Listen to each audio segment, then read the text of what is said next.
Thank you for joining us for Weekdays Live with Reverend Al Sharpton. Take the time to share this broadcast right now. Tell your friends it's time to keep it real with Reverend Al. Comment your questions now in the chat or call Reverend Al Sharpton directly on air at 877-532-5797. Now stay tuned for Reverend Al. This is Reverend Al Sharpton. As you watch the broadcast, support National Action Network. Go to www.nationalactionnetwork.net and be involved. You can join, take your membership right online, www.nationalactionnetwork.net. Getting ready to start the program, but we need you to be part of the movement.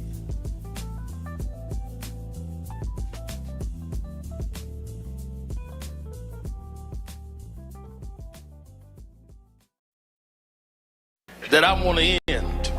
He talked about the dry bones in the valley. I'll tell you that. The only reason that the wind could blow life into the bones is because at some point they had to be connected. If the wind had blown into a disconnected body, it still wouldn't have worked. So before he prophesied to the wind, they had to first get the foot bone to connect to the ankle bone, and the ankle bone to the calf bone, and to It's the knee Wednesday, bone, and the knee bone to the thigh bone. If March we the are to 4th, prophesy to the wind, Black History Month. Women's History Month. I thought somebody would catch me on that. I caught myself. Women's History Month. Do you know what time it is? It's Al Sharpton's time. And for the next 3 hours, it's time to put aside all pretenses, deception, denial, or fronting. The time has come to keep it real on Keeping It Real with Reverend Al Sharpton. A very good afternoon to you all across the country. Good morning to our West Coast listeners, and welcome to those listening to Sirius XM. Channel 126, The Urban View, where talk empowers and becomes action. Come to you live from our National Action Network corporate headquarters in New York, and you can participate in this unique national conversation where you'll be heard all over the country, every state and every union of the country. All you have to do is call us at 1-877-532-5797, 1-877-532-5797, or you can go on our site and send me a message like Tanya Stovall is sending me. Good afternoon, Reverend Sharpton, and the chat group, she's checking in. Wilda Smith, good afternoon, Pastor Al Sharpton. Well, good afternoon, Willa and Tanya. And we try to read as many of these messages as we can. There is a lot to talk about. First and foremost, I just want to bring you up to speed because this may be something that some miss that is important. The United States military, sub-torpedoes an Iranian ship. And this was a Navy escalation in the Indian Ocean. The U.S. military torpedoed the Iranian naval ship Iris Dinner in international waters. This is the first time since World War II that a submarine has sunk a warship in combat, according to the Defense Secretary of the Trump administration, Pete Hegseth. And Iran has therefore delayed mourning the supreme leader who the United States killed, and Iranian media reports the government has postponed the public mourning ceremonies for Khamenei. The conflict is spreading now across the Gulf. We may end up in a serious regional military confrontation. We need to know that because some of our boys may be on the front line, and women, boys and women. So this is escalating. The peace president who snatched Maduro and now has us in military combat and possible war in Iran. Also, in terms of domestic politics, in the Democratic primary for U.S. Senate in Texas, James Talarico has declared victory in the Democratic primary over Jasmine Crockett. With the vote coming in, Talarico got 53% of the vote to Crockett's 46%. And there was discrepancies in some of the polling sites in the Dallas area where, because they redrew the line, they had changed where people voted. But that amount would not have offset a defeat, and Jasmine Crockett has conceded defeat and says she'll be wishing him well, Talarico, well in that race. On the Republican side, I'm still in Texas, Democrat Roy Cooper and Republican Michael Whatley are set to face off. Cooper is a Democrat, former chair of the RNC. Whatley is the Republican, and that sets off a battle there. And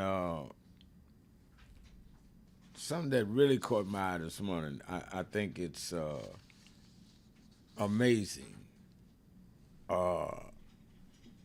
and that is that we are definitely, in my opinion, going to be seeing, hearing, and dealing with a lot of things. But one of the things that I think that we will not be, in my opinion, I'm trying to phrase this right. One of the things we should not be excused of is not participating in changing this Congress and Senate this year. Let me put it that way. When you have Cooper on one side and Whatley on another side, there's a clear demarcation between who will serve the broad American public and our community specifically.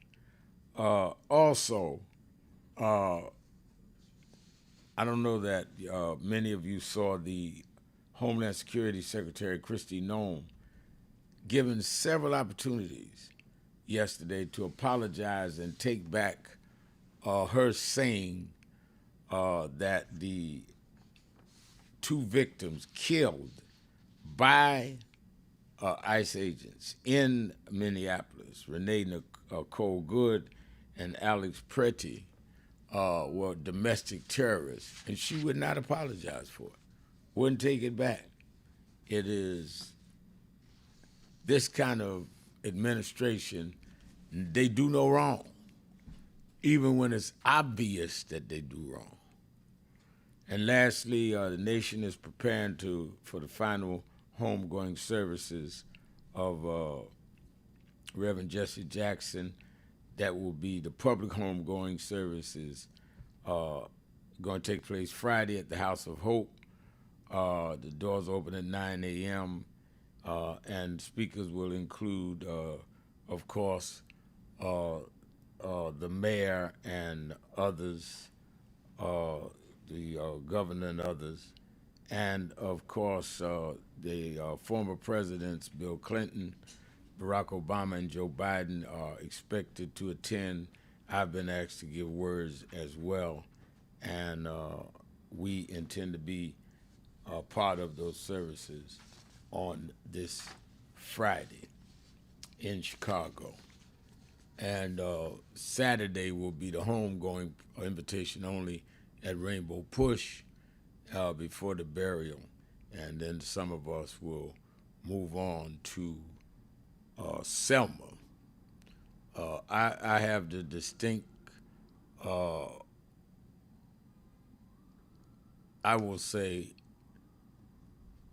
honor, even though it's a sad honor, that I marched across that bridge the last 2 decades in commemorating those that paid that price in '65, that marched across that bridge and were tear gassed and beaten, Amelia Boykin and John Lewis and Hosea Williams.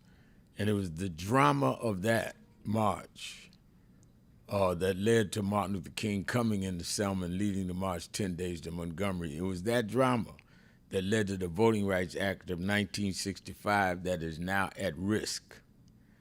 And when I got old enough and financially able, would go every year and march across that bridge. I marched across the bridge with the first black president, Barack Obama, had me right behind him. And I marched across that bridge. The last time John Lewis went across that bridge alive, he surprised us and pulled up in a car, and we had to hoist him up, and I was helping to hold him up the last time he was on that bridge. And then last year, I helped Jonathan Jackson wheel Reverend Jesse Jackson across that bridge in a wheelchair. And that ended up being the last time he went across that bridge. So I'm going across on this coming Sunday, having all that history, because I promised all of them that I would never stop reminding people of our right to vote must be protected, and we must do it at all costs. And that's the next few days. So pray for us with the Jackson funerals and burial, and then on to Selma to show we're going to keep the dream alive. Tricia saying, good afternoon, Reverend Al, and everyone on the message board. It's a tough day here in Dallas. It was a mess down here. Unfortunately, we didn't take advantage of 2 weeks of early voting and great weather. Yeah, Tricia, it's bad when we don't take advantage, but it is mature when we can say we could have done more, because then it perks us up to do more later. Sometimes we can't make excuses for we could have done more, and there were those that did everything they could, and then there were those that just did not show up, and we lose. Martise Chisholm heads National Action Network in NAN in Greater Memphis. Our Greater Memphis chapter of National Action Network says, I will be in Selma. My great-grandmother marched in Selma in 1965 and was murdered in 1966, fighting for our rights to vote. I'll see you in Selma. I didn't know that about. Wow. I look forward to seeing you, Martise, as we go across that bridge on Sunday. Wow.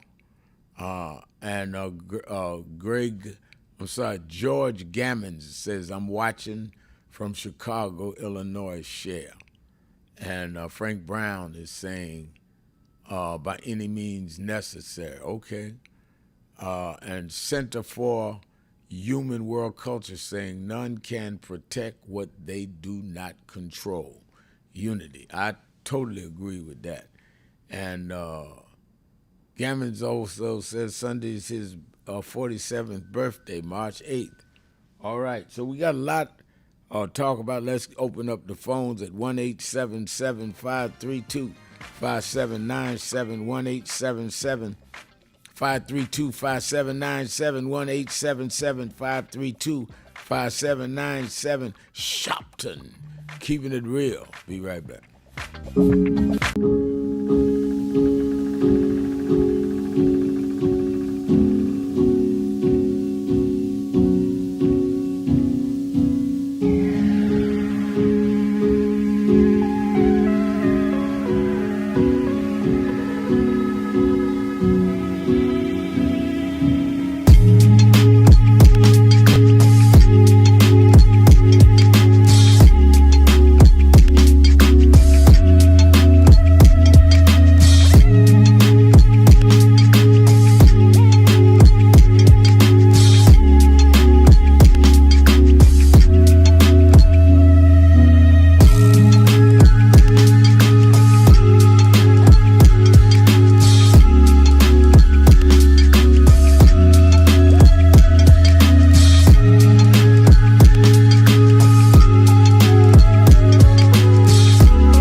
Hi, it's Reverend Al Sharpton, President and founder of National Action Network.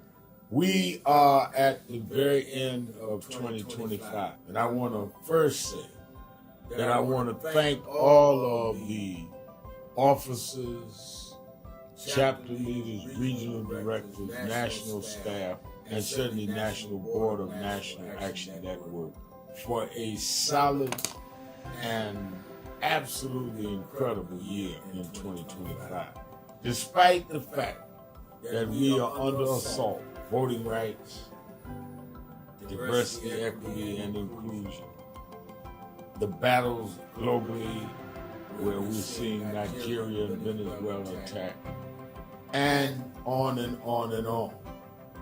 We have been steadfast as an activist organization in the tradition of Dr. King. We started the year with a national call that thousands responded to, and we were in Washington on our side of town while Trump was being inaugurated on the other side of town. And we made a pledge. We told people to lift their hand and make the pledge. And we kept that pledge to work all year to keep the dream alive. And that led into when Trump went after DEI. We supported some that were boycotting, and we started boycotting, something that had never happened. We said we're going to go buy from those that have committed to keep DEI, and went in several cities around Costco's and Sharpton. We've now bought stock in other companies. We're going to shareholder meeting and demand they continue DEI.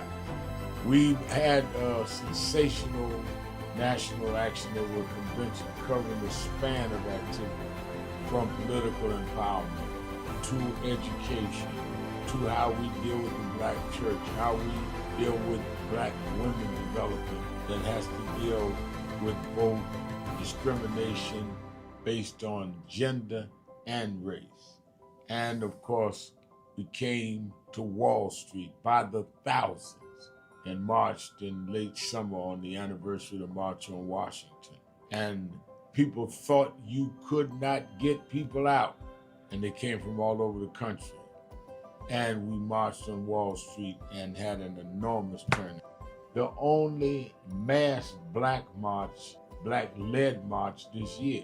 We had a lot of protests, a lot of marches. I salute all no King's marches and all. But the Black organization march, it welcomed everybody. We had white, Black, everybody there. It was our march on Wall Street in August. And then our Triumph Award and on into our fall agenda of organizing, mobilizing. We've expanded. We've started chapters in about 12 new cities. So I am proud of what we've done this year, but it's only the beginning, because our very rights are under attack, and they're not even being quiet about it. They want to revoke the Voting Rights Act. Section 2 may fall with this. They want to end the Civil Rights Act of 64. That's what the end of DEI is about. So let us be more alert and active than ever. History will decide whether the civil rights gains of the 50s and 60s died in the 2020s. That's on your watch and mine. So if we've got to march, we have to protest, we have to lobby, we have to rally, whatever we need to do, we need to put our shoulder to the wheel more than ever. I'm going to lay out a plan on King Day, both in Harlem at our annual event and in Washington at our annual Martin Luther King Day breakfast that we do in D.C., two cities that day. And then, of course, all roads lead to New York April for our convention. We had, as I said, the largest attendance convention last year in 2025. It needs to be more this year because our very existence is at stake. We also are closing our negotiations on a new headquarters, our national headquarters that befit our mission. I'm so excited about it, but I can't give you details. We're just about ready to sign the contract, but it will be something that will last longer than many of our lifetimes. So we came alive in 25, despite a hostile administration, despite the fact that a lot of people were intimidated and spooked into silence. We came alive in 25. Now we have to straighten out tricks in 26. I need you, we need each other. Let's do this. All these tricks, don't forget, Trump only won by 1.5%. He is trying to act like he has a mandate. No, he has a mission, Project 2025. We have the mandate that we can't let them undo what has been done. And we must even go further for the empowerment of all people. Happy New Year. And be focused.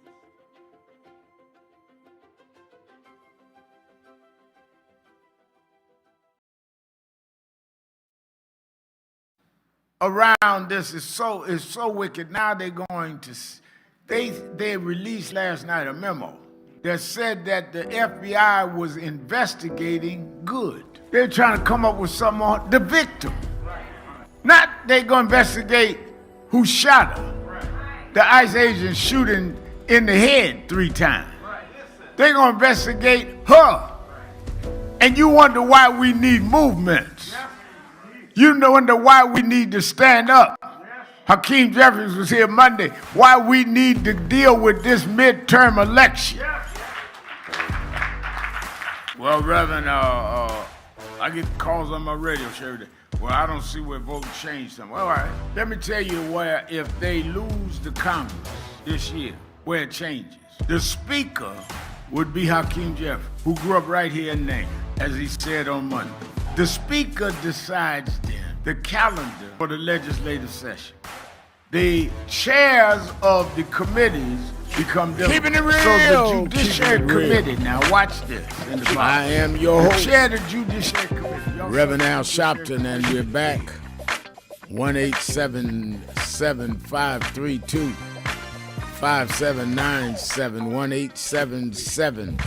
1-877-532-5797. Let me say by way of announcements, don't miss Politics Nation with Al Sharpton this weekend live, both Saturday and Sunday, 5 p.m. Eastern. And certainly we're going to be dealing with what is going on in Iran. But I'm also going to have some of the senators, governors on what is going on with the Affordable Care Act, our voting. Why are they not blocking things that are dealing with this whole ICE disaster? What is been really eliminated from the headlines now, and we cannot let them dictate us not getting the information. So I'm going to deal with it both Saturday and Sunday. I'll be live from Selma Sunday, but I'll be on 5 p.m. both Saturday and Sunday on MS Now. Don't you miss it. And, of course, you in the New York area, be at the Saturday Action Rally in Harlem.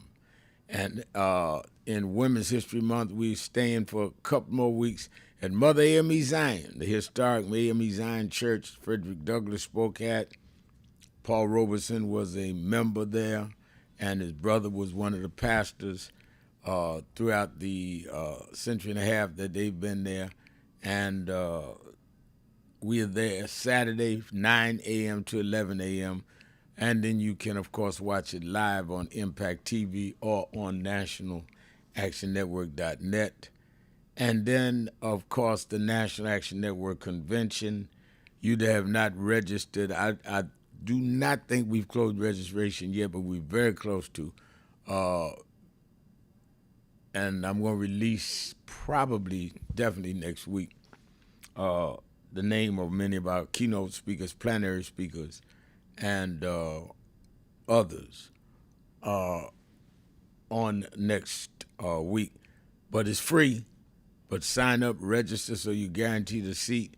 Go to www.nationalactionnetwork.net, www.nationalactionnetwork.net. All right, and you can also call the toll-free number 1-877-626-4651,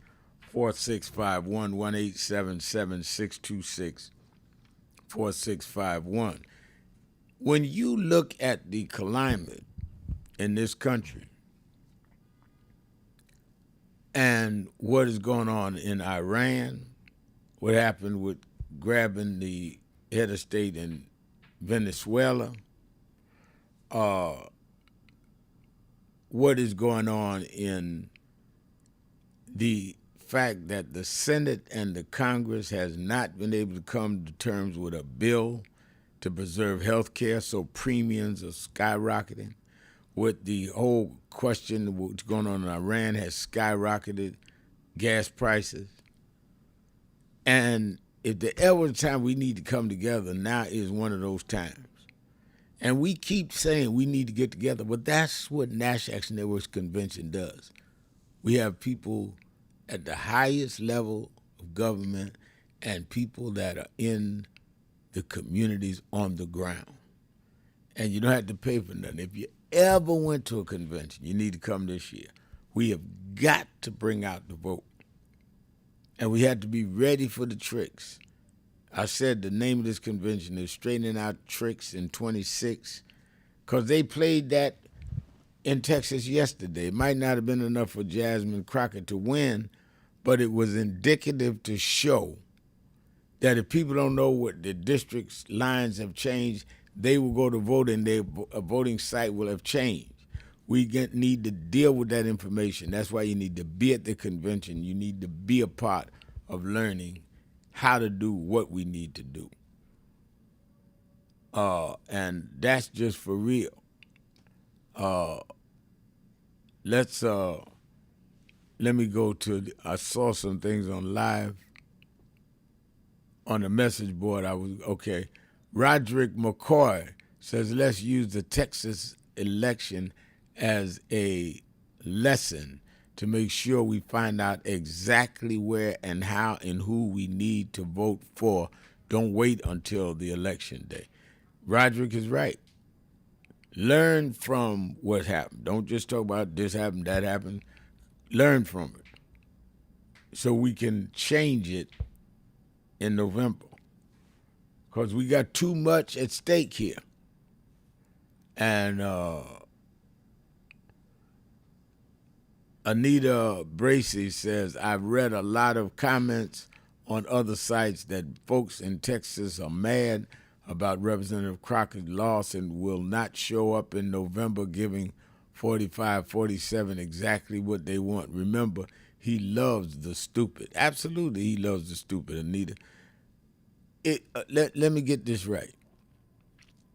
They're saying, some of them online, that they changed the district lines and confused people on where to vote. And they played this trick on us. So therefore, since they did this to us, we not gonna vote so they ain't gotta worry about us no more. We gonna reward them for tricking us. The Democrats didn't change the lines. I don't know who you call yourself punishing. So you gonna just take the knife and stab us in the back twice by helping the people that changed the district lines in the first place. And that makes sense to you. Now, if that makes sense to you, and I understand everybody got a right to their view, if that makes sense to you, make sure you come to NAN's convention, because I got a bridge I want to sell you called the Brooklyn Bridge. Bring your money. Because if you are crazy enough to think that you not voting hurts them that did them district lines, you're a candidate to buy the bridge for me. Let's take a break. Be right back. Keeping it real. Sharpton. Be right back. Oh, Rev, you know you were right there From the beginning. with the stuff that Yep. was going on in Brooklyn at that time, at Howard Beach. You were right there. He had in one of the early movies, he had my name. Then he put me in Malcolm, but I wasn't even old enough to know Malcolm. So we've been through it all. For those who see Malcolm X, it's 3 hours. But fast forward to the scene yourself, Bobby Seale. Right. Bobby Seale, Denzel, and me. Yeah. Denzel was on the set. Now, let me ask a question. Yep. What was your weight on that scene? Probably about 270. I was bigger then. Yeah. Still had the hair, man. And you had the head on. Yeah, it was Denzel, yourself, and Bobby Seale. yeah, all in one scene. And also, there was no cut, so we went like this. That's right. That's right. That's right. Yeah. Only Spike could have done that. It's my brother right here. My baby. Brooklyn's in the house. Yes, sir. Brooklyn's in the house. BK.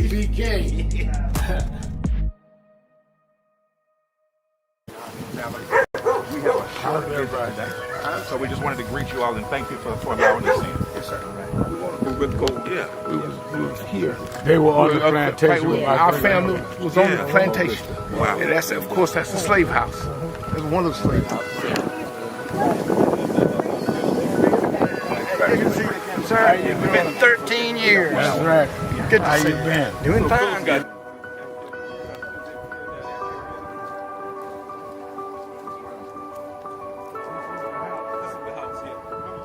Right, last time. And we, Alexander Shaw.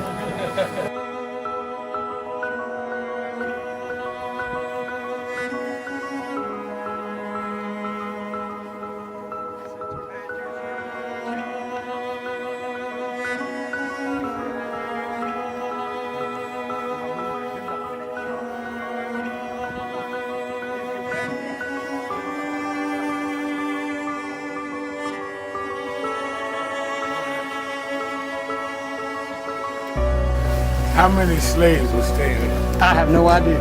This is where they would have the slavery. Yeah, that's when, exactly. That was, exactly.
I just remember the two people that most influenced my life were from South Carolina, James and Jesse.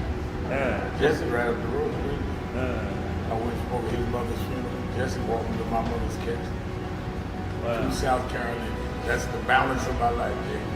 Yeah. Civil rights, shoulders. But also where your people from too. Literally. Yeah, right. And when I knew Jesse was from James, I started president. Yeah. And James had died before I knew about him in South Carolina. Oh, really? Yeah. James died December 25th. He died Christmas Day, 06. And they came to do the story for February of 07. They came in January. His daughter swear that was his daddy and him pushing the information out. Wow. And I called Jesse and told me, you know that my great grandfather was a slave about 45, because Greenville right up to I-20. He said, I told you we was connected. That's why you gotta listen to me. But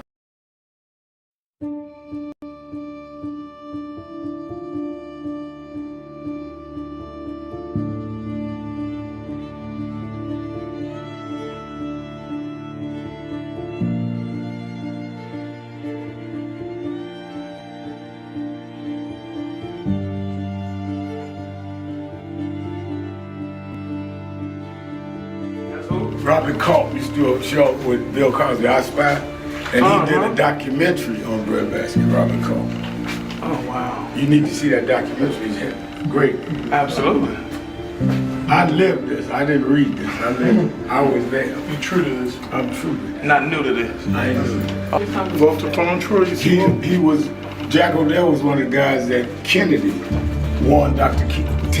King about. Say he was a communist. Okay, wow. Jack O'Dell and Stanley Leverson. And Reverend brought him in. Nobody else in the movement would deal with Jack. Reverend brought him in. Oh, yeah. Sure. Just us. Just like. But there's stories behind all of it. It didn't just happen. But I am somebody. I may be on welfare, but I am somebody.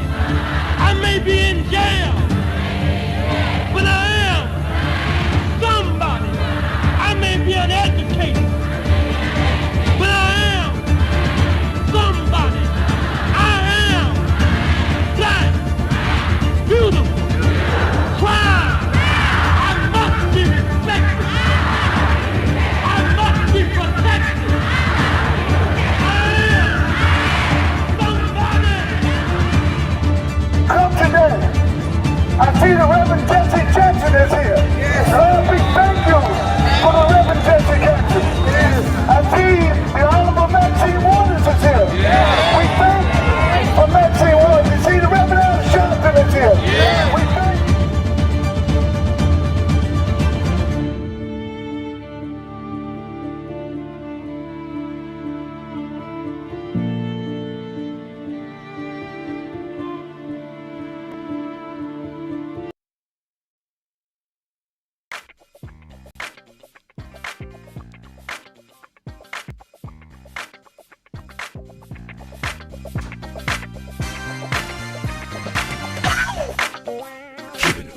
Live, Rev.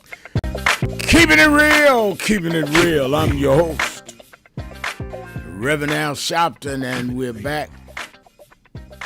1-877-532-5797.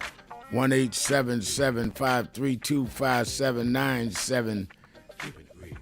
Or you can go to our message board at nationalactionnetwork.net.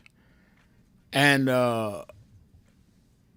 I think that we as a people, I like what Happiness Donuts has on our message board: ancestors' work, sacrifice, done in vain.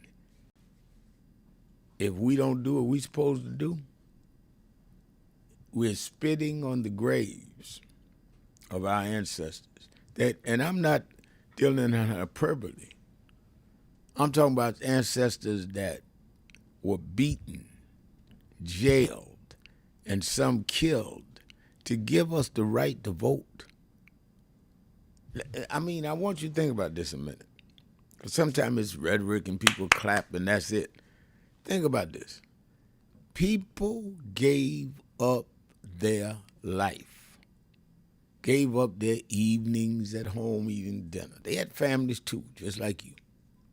Gave up their hanging out on the weekend, gave it all up, saying, I'm going to do this so that generations behind us have voter protection, so that they can put people in office that will educate our children and give health care to our seniors. I'm going to give it all up. I like hanging out on the weekend. I like having dinner at home, but I'll give it up for them. So all they'll have to do is go vote and go find out where to go vote. And you are too low down to do that? Or you got some excuse about, well, that ain't gonna change nothing. If it didn't change anything, how do we have 60 blacks in Congress? Today, how do we have a black president who got affordable health care in that they're now trying to take out? If it didn't change anything, how do we have people all over this country in position? Well, Red Mal, I don't see much difference. Well, the difference you see we got because we put them there. My mother, my father, grew up sitting in the back of the bus, had no rights. How dare I say I don't see any difference when I can go places and do things they couldn't do? Can I do what everybody else do? No. Is it still unfair? Yeah. But it's a whole lot better than it was in one generation. And I'm going to insult them by saying there's no difference? How ungrateful can you be? Let's go to the phones. Let's start with Brother Jacob, Philadelphia, WURD, the word. Brother Jacob. Peace be unto you, Reverend Al, and to your national and worldwide listening audience, man. One thing I say, we got to know that the whole world's not only watching, but they listening too, you know. And I'm going to say to you, Reverend Al, what Bundini said to Muhammad Ali. Rumble, young man, rumble. You know, I mean, you know, I know you know this. In the Bible, one of the scriptures said that there's going to come a time where man will study war no more, right? Now, we know Ray Charles can see that that ain't the leadership that's in this White House today. It looks like they love war. I was watching that guy, Hegseth or whoever. He was reveling in we're pumping up. We're this and that. We're in other words, we're bringing more troops and bombs in. Like it was like he was getting joy out of it, right? You know, these midterms is coming on. You was talking about voting. Now, the people, and that offer you made about, you know, it's so ironic that somebody might come to the convention with a check trying to buy the bridge. You know, that's how some people's minds run. But we pray for them. these midterms, right? My mother used to say, if you take one step towards God, He'll take 10 towards you. Now, we got that. I think we can get it started. I mean, because we got to get these people out of office. And the only way we can do that is the vote. It's on the people now. It's not on the ones we see in the seats of power. Because look like the Republican Party ain't doing nothing. They just kowtowing to whatever he says and scared to say anything. So we can just about see they ain't them. But in New York, there was a politician that used to say, keep the faith, baby. I forget his name. He used to always say, keep the faith, baby. And that's what we got to do, you know, because I know the more perfect union that the founding fathers had in mind, it don't look like what we see today. And I know this here, Reverend Al, we got to keep on working and praying that this land be healed, because, man, we need some healing real bad, don't we, Rev? Real bad. Real bad. Yes. But we gonna we gonna get there though. We gonna get there. We might have to do it scratching and crawling, but we gonna get there. We gonna drag our people through. We always have and always will. Thank you for your call. Well, I'm gonna say amen to that. Amen. All right. Let's go to Disco Brian in Philadelphia, WURD. The word, Disco Brian. Rev, I'd like to address two things today, if I may. Number one, you versus Noam Chomsky. And number two, if you give me the time, the brilliant insights of a black woman who goes by the name Darling Ebony on social media. So number one, before I found Keepin' It Real, which led me to NAN, Rev, as I've told you before, I was a funder and supporter of many leftist and progressive media shows, from Democracy Now! To TYT, and I wrongly thought for decades, as I was helping support those organizations, that all those leftist progressive media shows and outlets were synonymous with you, with the civil rights movement, with NAN. But Rev, as I reflect back on that today, all those years that I supported what's called independent media, leftist progressive media, none of those shows ever featured you. You know who they did feature instead constantly as if he were a prophet, Rev? They featured a man named Noam Chomsky. They trained me, as did many of my professors in universities. They trained their audiences, millions of progressives like me, to ignore people like you, Rev, and instead receive the wisdom of a man named Noam Chomsky. Amy Goodman, who hosts Democracy Now!, interviewed Noam Chomsky probably 50 times over the past 3 decades, sat down and had him blather on endlessly about how evil capitalism is and how evil American foreign policy is and how evil Israel is, and never once questioned or challenged him. But Rev, in 2017 and 2018, when Noam Chomsky could still walk around, now of course he had a stroke and he can no longer speak, but in 2017 and 2018, anybody who wants to can go on YouTube to verify this, when Noam Chomsky was on Democracy Now! Warning the audience about the danger of Donald Trump, you know what else Noam Chomsky was doing, Rev, as the Epstein files now reveal? What's that? He was hanging out with Steve Bannon, laughing with him at Epstein's estate and advising Jeffrey Epstein on how to deal with negative media attention. So that's what the progressive... Wait a minute. Let me make sure I'm understanding. Yes, sir. Chomsky was hanging out at Epstein's estate? 100%. Noam Chomsky.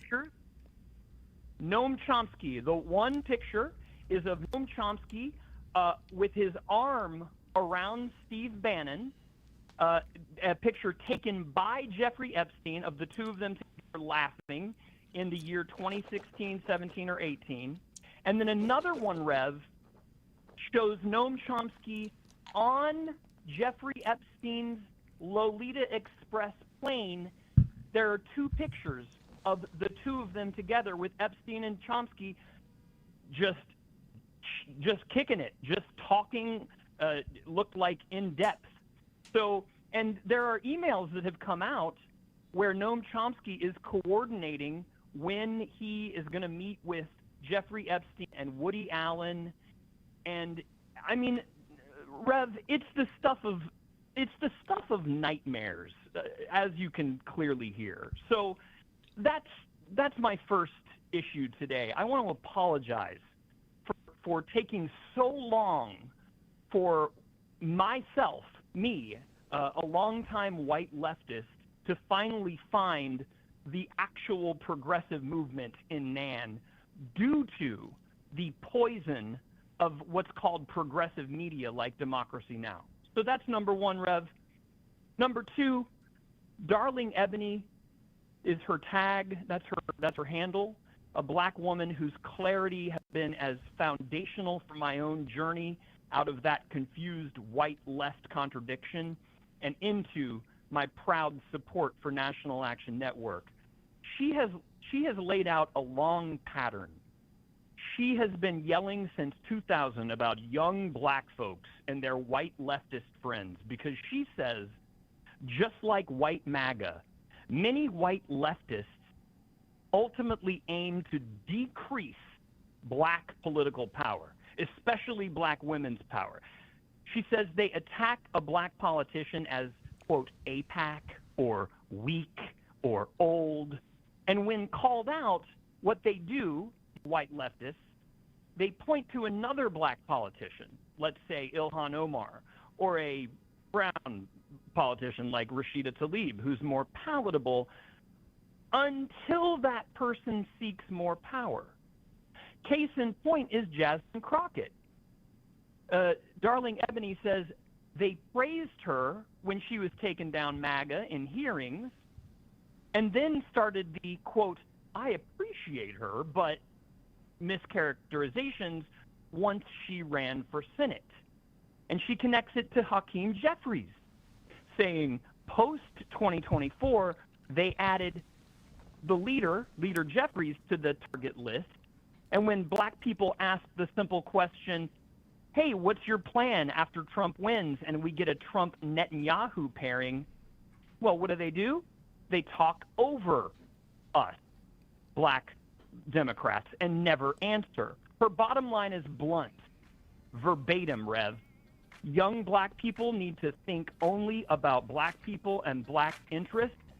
The agenda of white leftists is the same as the agenda of the right, to decrease black political power. My question, Rev, is what do you want white allies to do when we see replace Jeffrey's discourse rising, especially when it's being normalized by big podcasts and influence All culture? right, let me take my break. I answer on the other side of the break. Thank you for your call, Brian.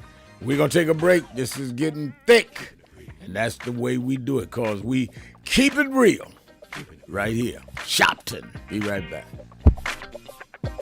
The fact of the matter is, Rosa Parks was not only the mother of the modern civil rights movement, she was the mother of this nation. Why would you say that, Sharpton? Because you called George Washington the father of the nation, but when he became father, we wasn't included in the nation. Women were not included in the nation. The first time we had a parent in this nation is when all of us was included, and Rosa Parks did that on December 1st, 1955.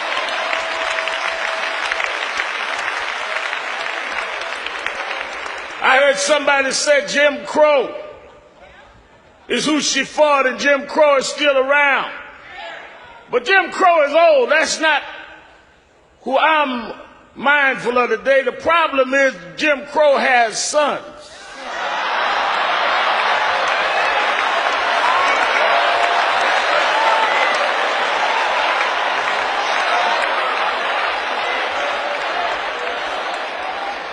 The one we got to battle is James Crow Jr. Esquire.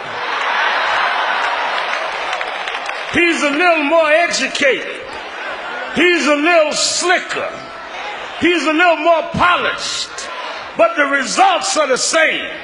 He doesn't put you in the back of the bus. He just puts referendums on the ballot to end affirmative action when you can't go to school. He doesn't call you erase your name. He just marginalizes your existence. He doesn't tell you that he's set against you. He sets up institutional racism, where you have a nation respond looking for weapons in Iraq that are not there, but can't see a hurricane in Louisiana that is there.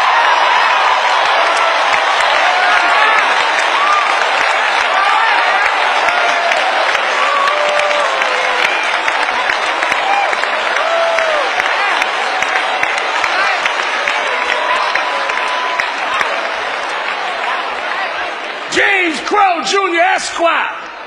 That's who we got to fight. And if we are to win, if we are to really memorialize Rosa Parks, she would tell us to do in the generation of his son what she and Dr. King did to his daddy. They didn't talk a fight, they fought the fight. They didn't show up at funerals, they showed up on the picket line and the march line and the jailhouse. It amazes me that we sit there acting like we don't have work to do. And that many of us in our own community are mocking her memory. They formed a movement when they had none of what we got. You realize that Dr. King and Dr. Abernathy and them formed a boycott after Rosa Parks, where people stayed off the bus for a year, went to rallies every night, and they never had email, never had a cell phone, never could go online. Here you got 2 cell phones in your pocket, emails, computers at the house, and can't even get a block association meeting together.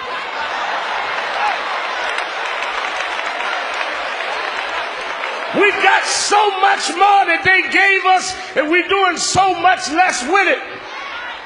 They went to vote when people were threatening their lives. Medgar Evers was shot dead in his driveway.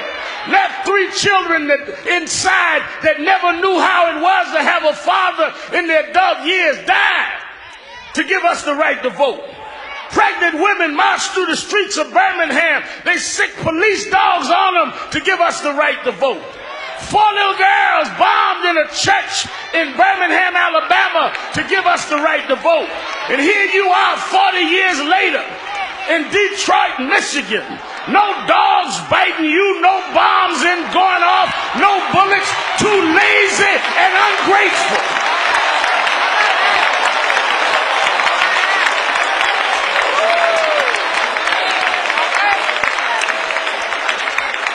Making mockery of her memory.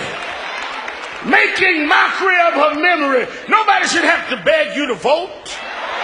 Nobody should have to beg you to stand up and protect the rights that they died and suffered to give us. You can't take care of one thing on the ballot in Michigan when they had to change the laws of all 50 states. You complaining about one referendum when they did a whole revolution and never fired one shot. And then you turn it around on each other. Why do I want my daughters to visit that stone? Because I want them to know black women are not hoes.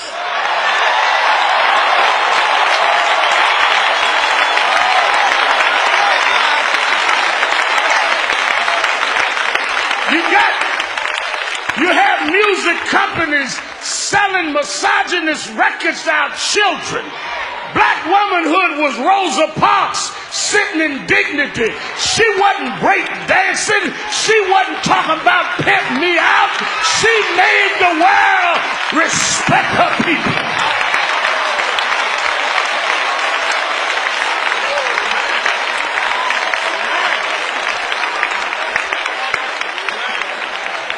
So I want to thank Reverend Jackson and Mrs. Jackson and others that taught us a little younger who Rosa was, and we got to pass that on.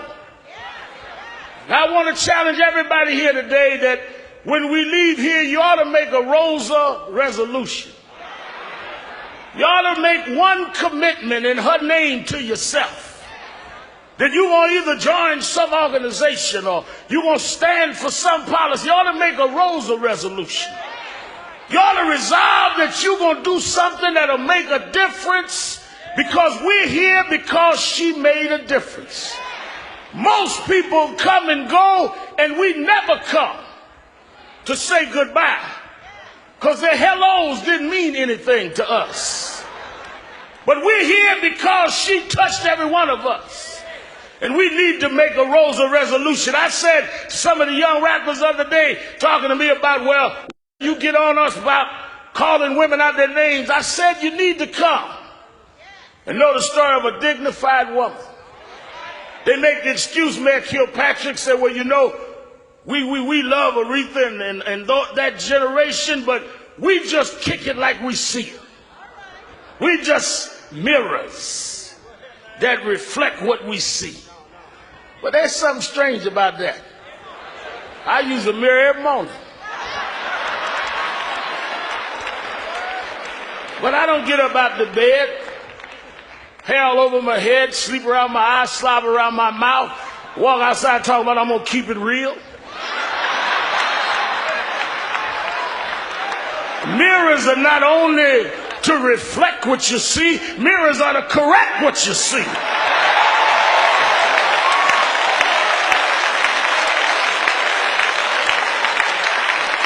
You need to make a Rosa resolution that we're going to correct what we see. We're going to keep the fight going. And we're going to have James Crow Jr. Esquire know that we are the children of those that change the world. My Rosa resolution is they won't have no rest until we finish the fight. Wherever I see an injustice, I'm going to stand up. If I can't stand up, I'm going to speak out. And if I can't speak out, I'm going to do like a Rosa. I'm going to get me a chair and just sit in the way.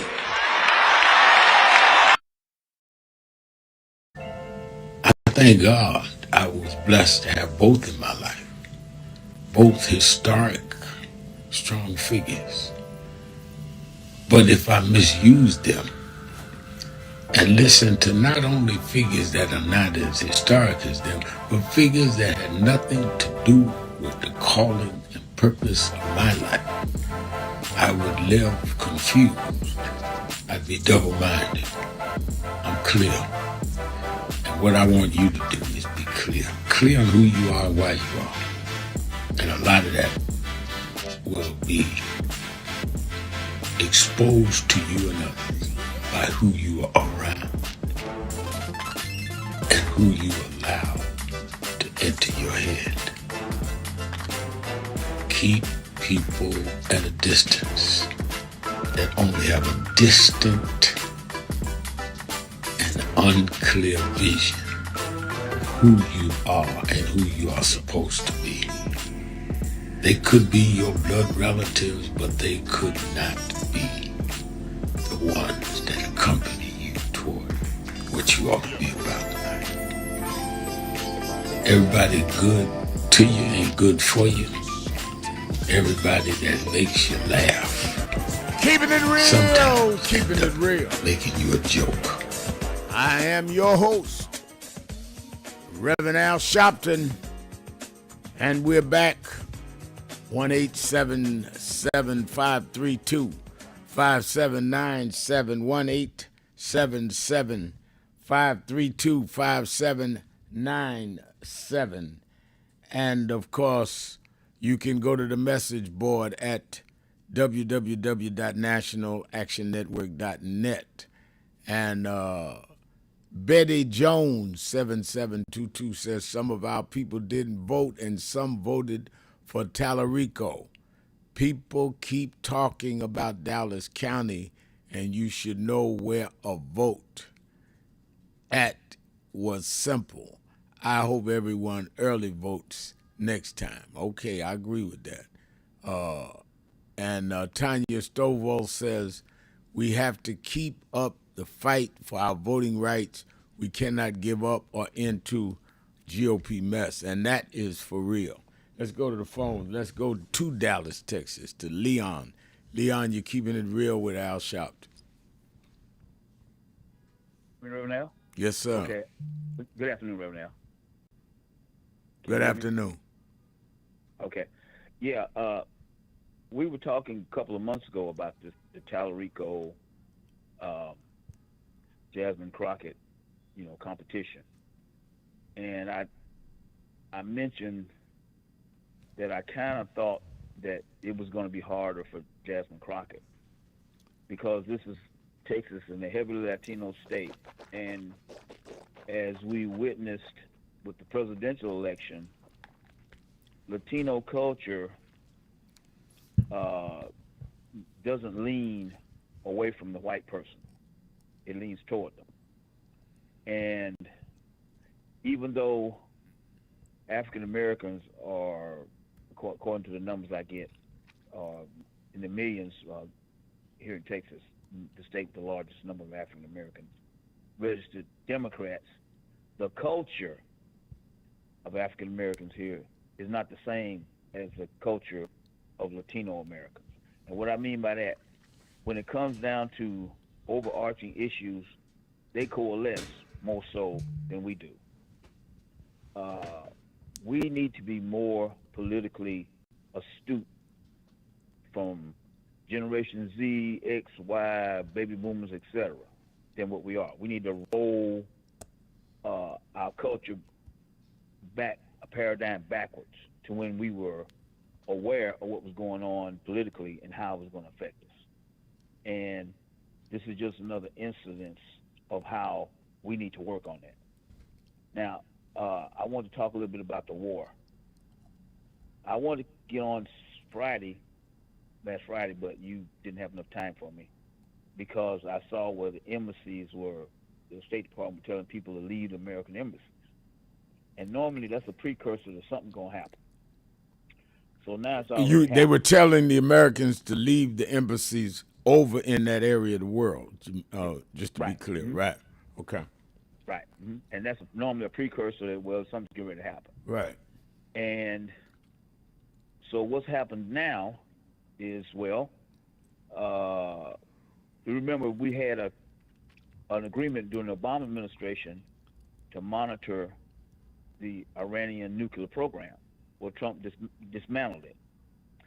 And he was told by, national security people that they wouldn't have a missile capable of hitting America for 10 years. But he chose to make these strikes. But surreptitiously, I think that maybe Trump doesn't want to have an election this fall.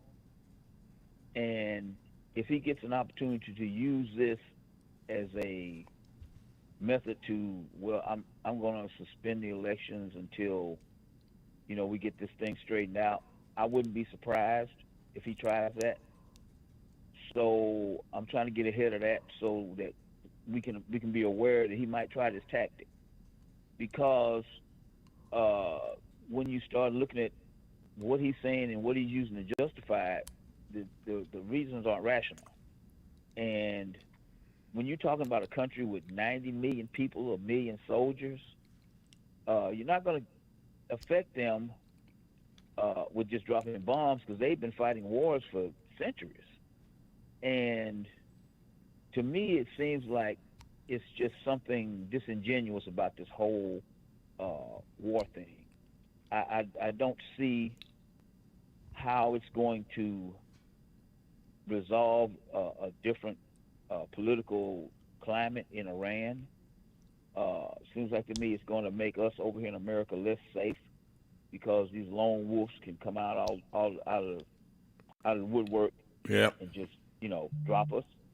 I remember 9/11, all these different things, and America has never been really successful with using gunboat diplomacy to enforce whatever end outcomes that they want on these countries in these different countries. It didn't work in Vietnam.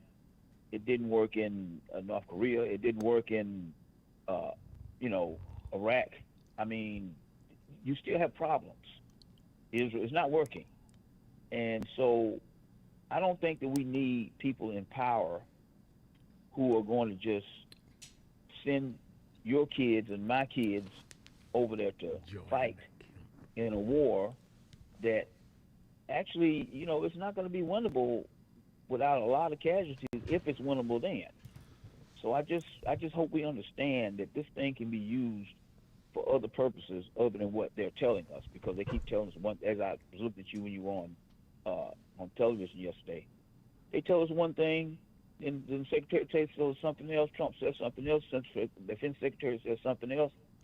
This is disingenuous.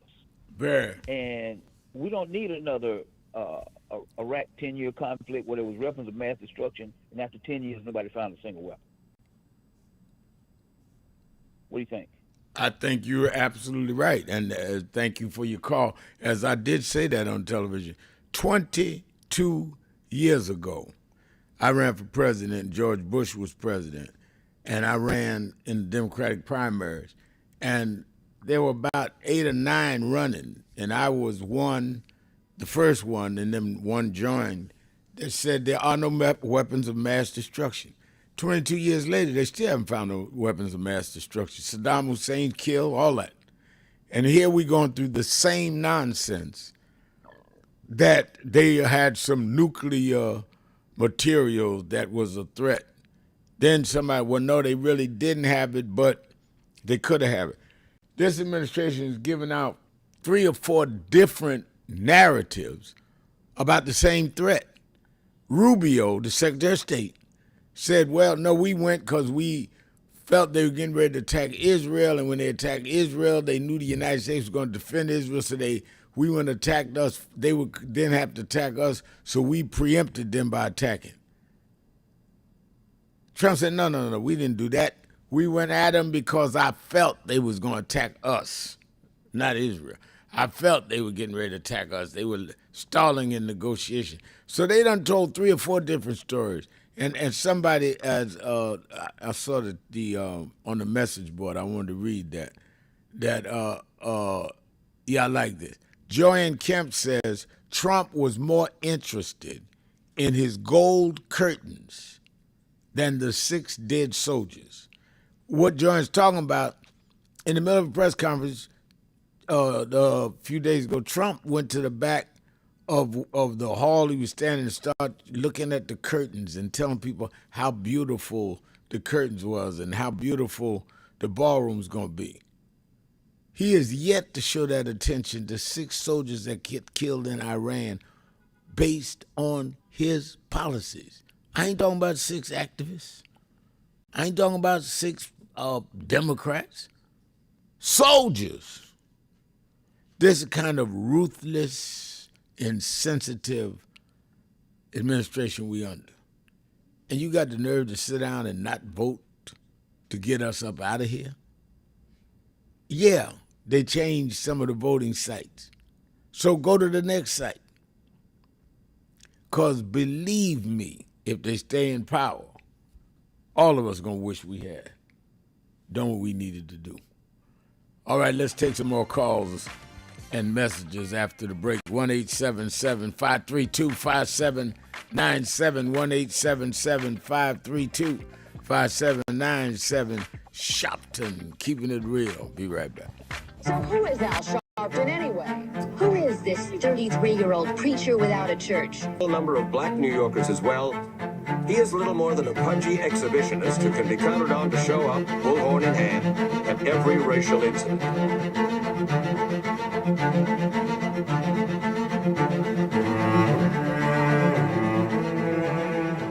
I often quote Mark Twain saying, the 2 most important moments in life is the moment you are born and the moment you find out why you were born. I had a very troubling conversation the other day that prompted me to do this little video. Young man that I've known a while came to me and he was crushed. I mean, really crushed, because people were criticizing his work. He's in the ministry, but he's also an actor. And he said he couldn't understand why people were jumping all over, criticizing him, trying to find scandalous and derogatory things about him.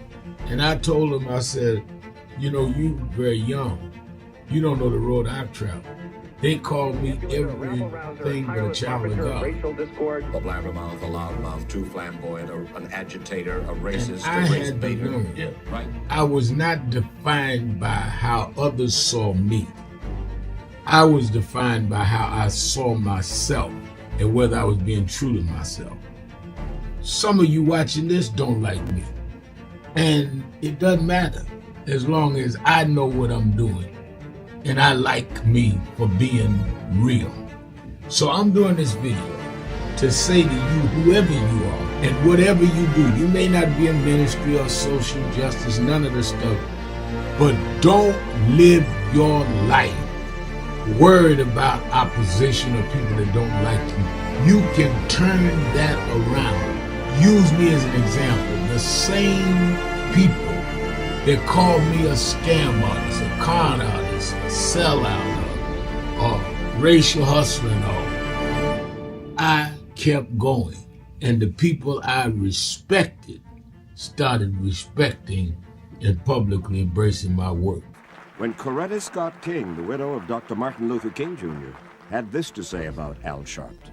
A leader who has protested injustice with a passionate, unrelenting commitment to nonviolent action in the spirit and tradition of Martin Luther King Jr.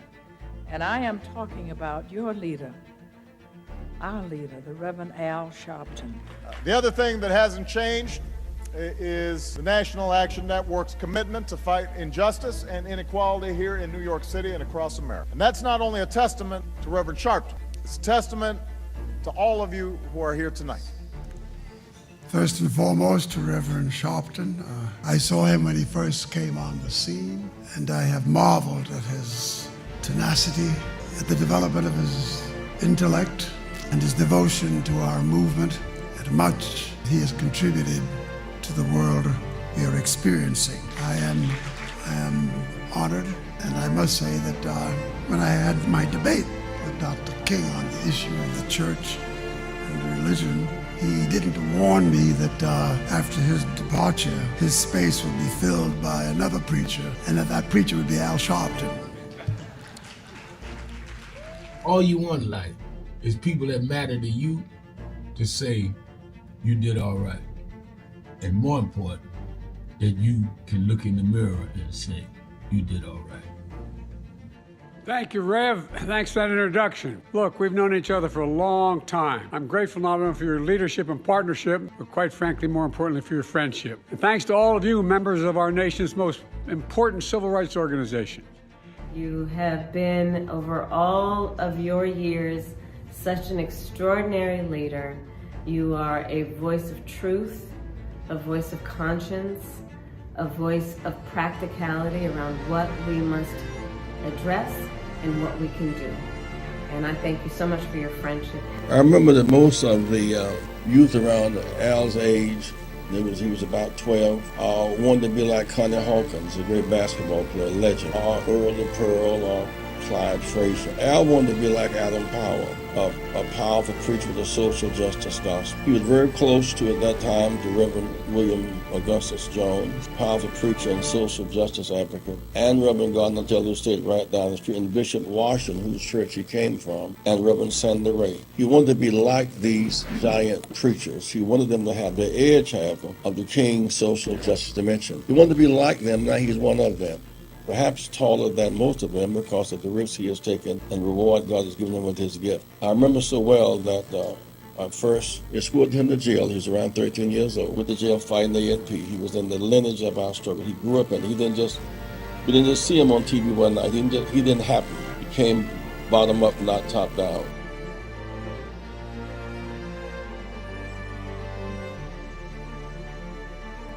Hello, New Orleans. Let me tell you straight, they did not think we could come and be here tonight. They cut budgets and advertising, but one black man, Rich Newton, said, I don't care, my families come together every 4th of July weekend, and Essence will happen, because that's who we are. Give a big hand to Rich New Dennis for bringing us back.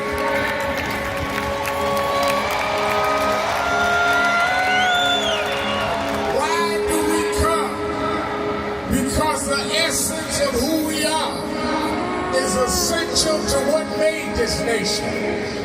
We built this nation. We made this nation. We created the essential dollars that this nation lives off of. We don't care what bill they pass. We will not back up. We will not back down. We will not give in. We will not be chased out.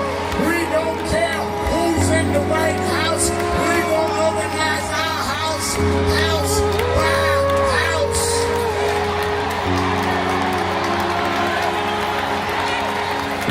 We came over the Middle Passage. We survived slavery. We survived Jim Crow.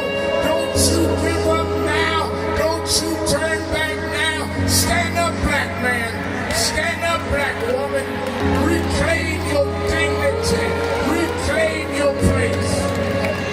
So we stand with the Global Black Economic Forum. We stand with Essence Magazine because that's who we are. So don't give in now. Yes, there's some rough days, but we've been through rougher days than this. Yes, Trump is a bad dude, but we beat badder dudes than Trump. So let's party with a purpose, because our rhythm and our music reminds us who we are, because we can smile through our pain and organize for our gain.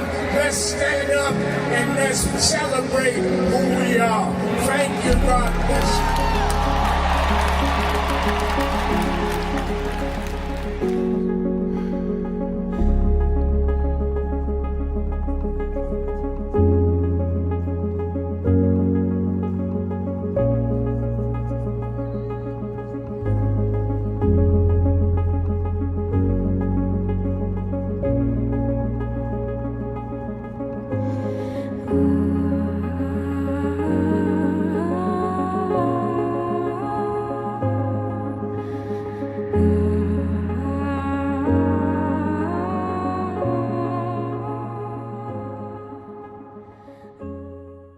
Many people cannot focus because they have not really come to terms with their calling and life purpose.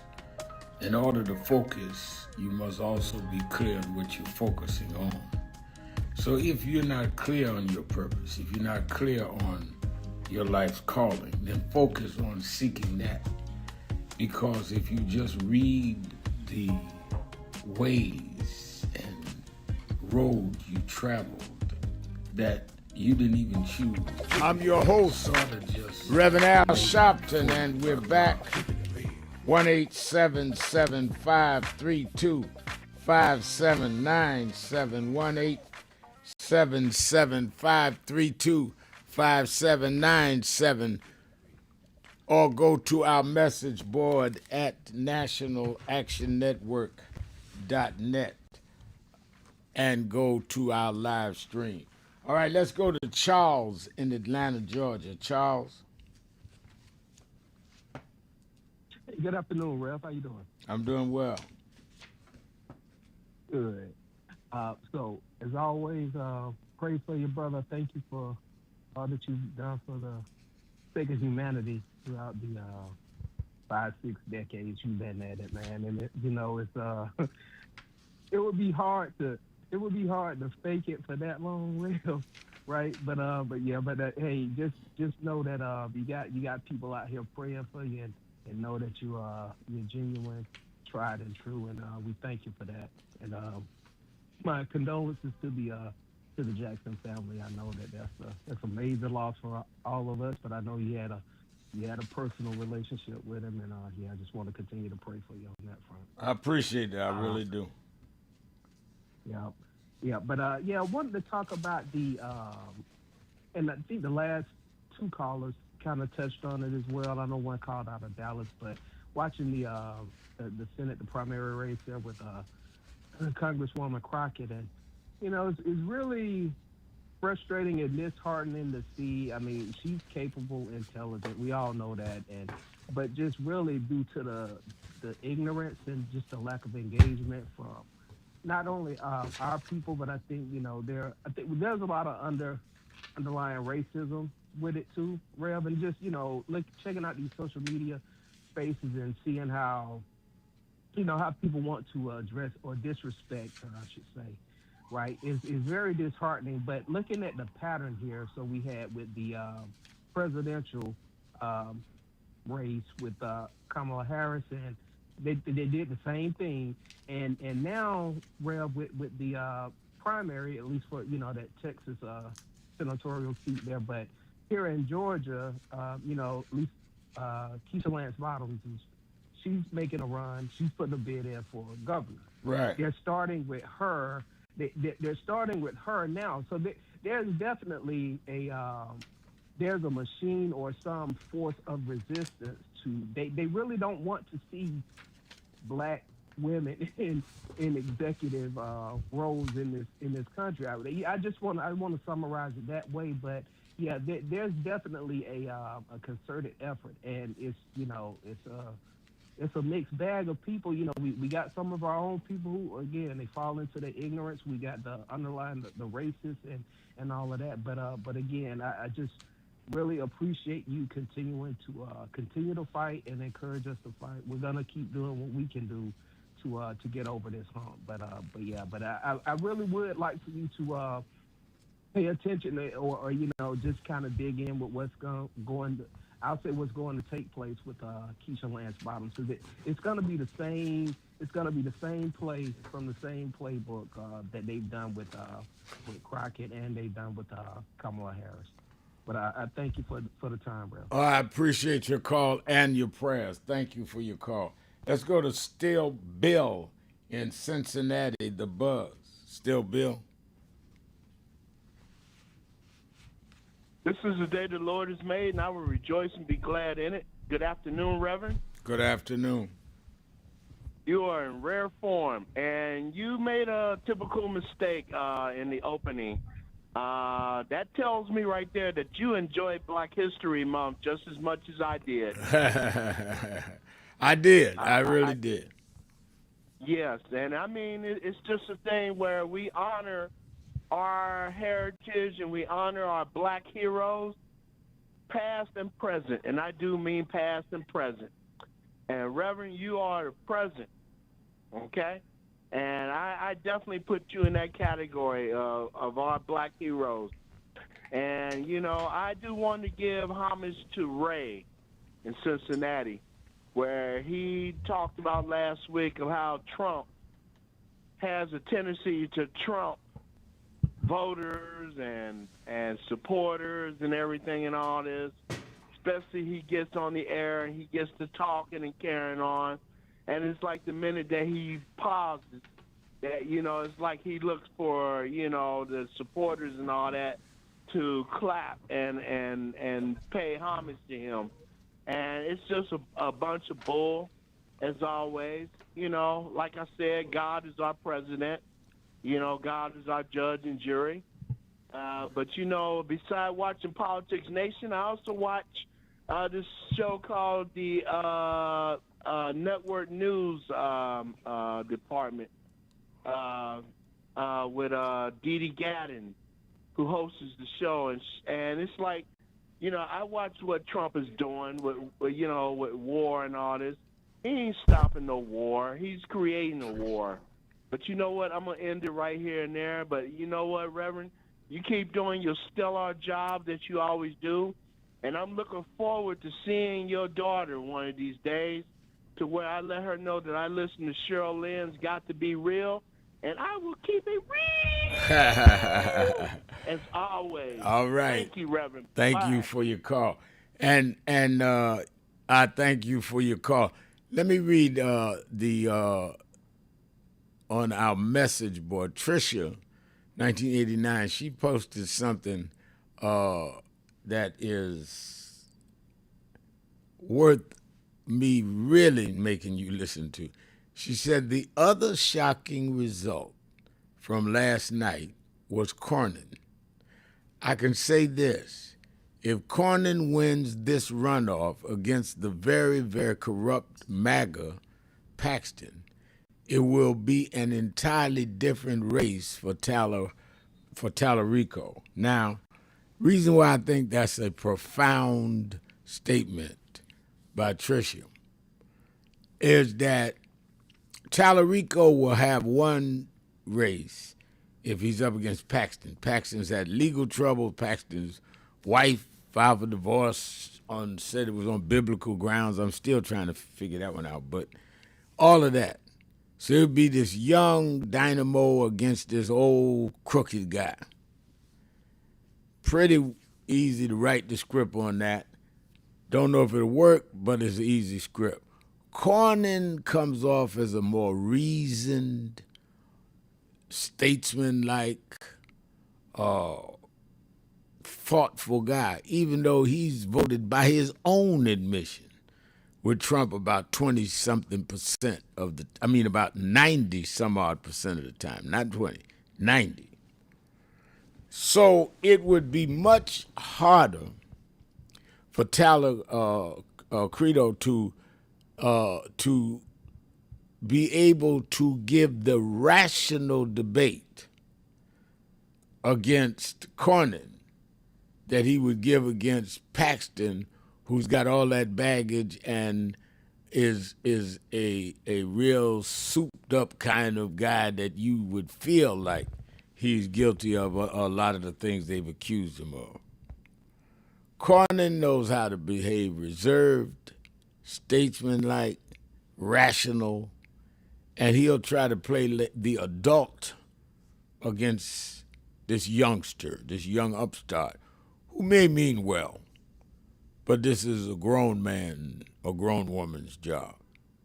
And if you look at the record, Cornyn has went with Trump almost all the time.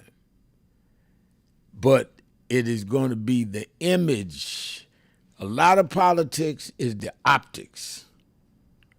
So I think she's extremely right on target here. With all of Paxton's fervor and energy, he couldn't take Cornyn out. Cornyn still is the head, but they just didn't get to 50%. But let's make it clear. Cornyn is a Trump supporter.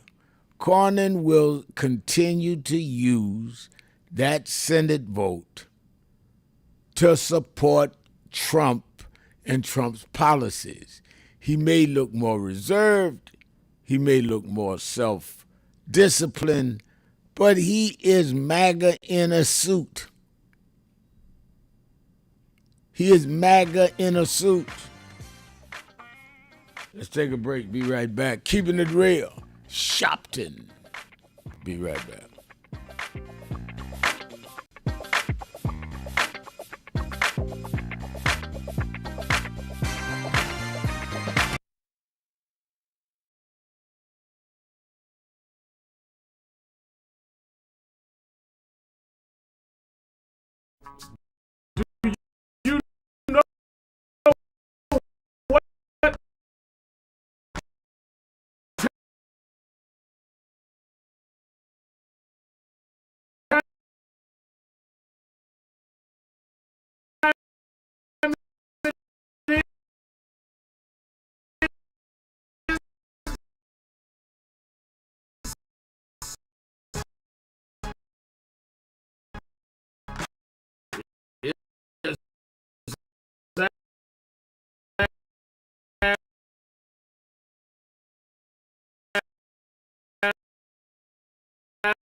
Robert Culp used to do a show with Bill Cosby, I Spy, and he did a documentary on breadbasket, Robert Culp.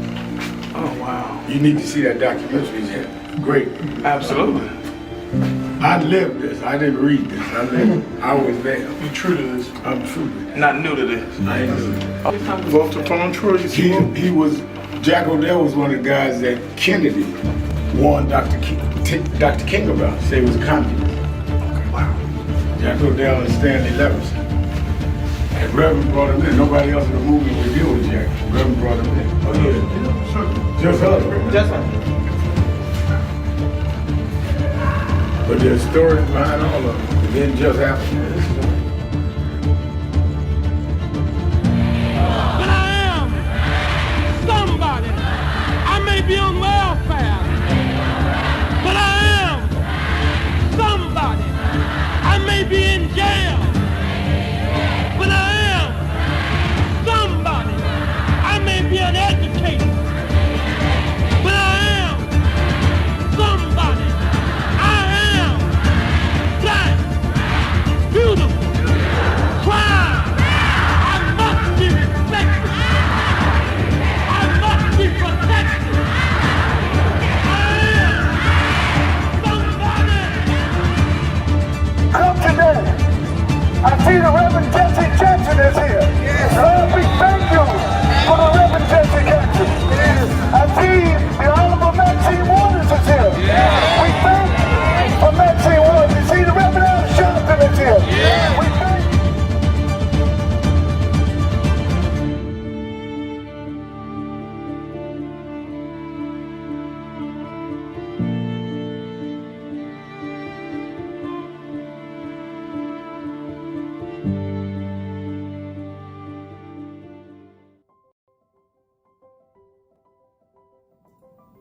Hi, it's Reverend Al Sharpton, President and founder of National Action Network.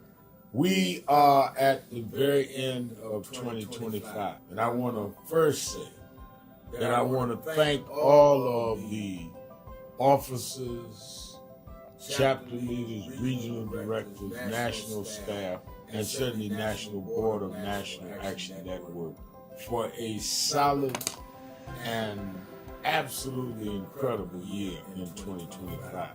Despite the fact that we are under assault, voting rights, diversity, equity, and inclusion, the battles globally where we're seeing Nigeria and Venezuela attacked, and on and on and on. We have been steadfast as an activist organization in the tradition of Dr. King. We started the year with a national call that thousands responded to, and we were in Washington on our side of town while Trump was being inaugurated on the other side of town. And we made a pledge. We told people to lift their hand and make the pledge. And we kept that pledge to work all year to keep the dream alive. And that led into when Trump went after DEI. We supported some that were boycotting, and we started boycotting, something that had never happened. We said we're going to go buy from those that have committed to keep DEI. And went in several cities around Costco's and shopping. We've now bought stock in other companies. We're going to shareholder meeting and demand they continue DEI.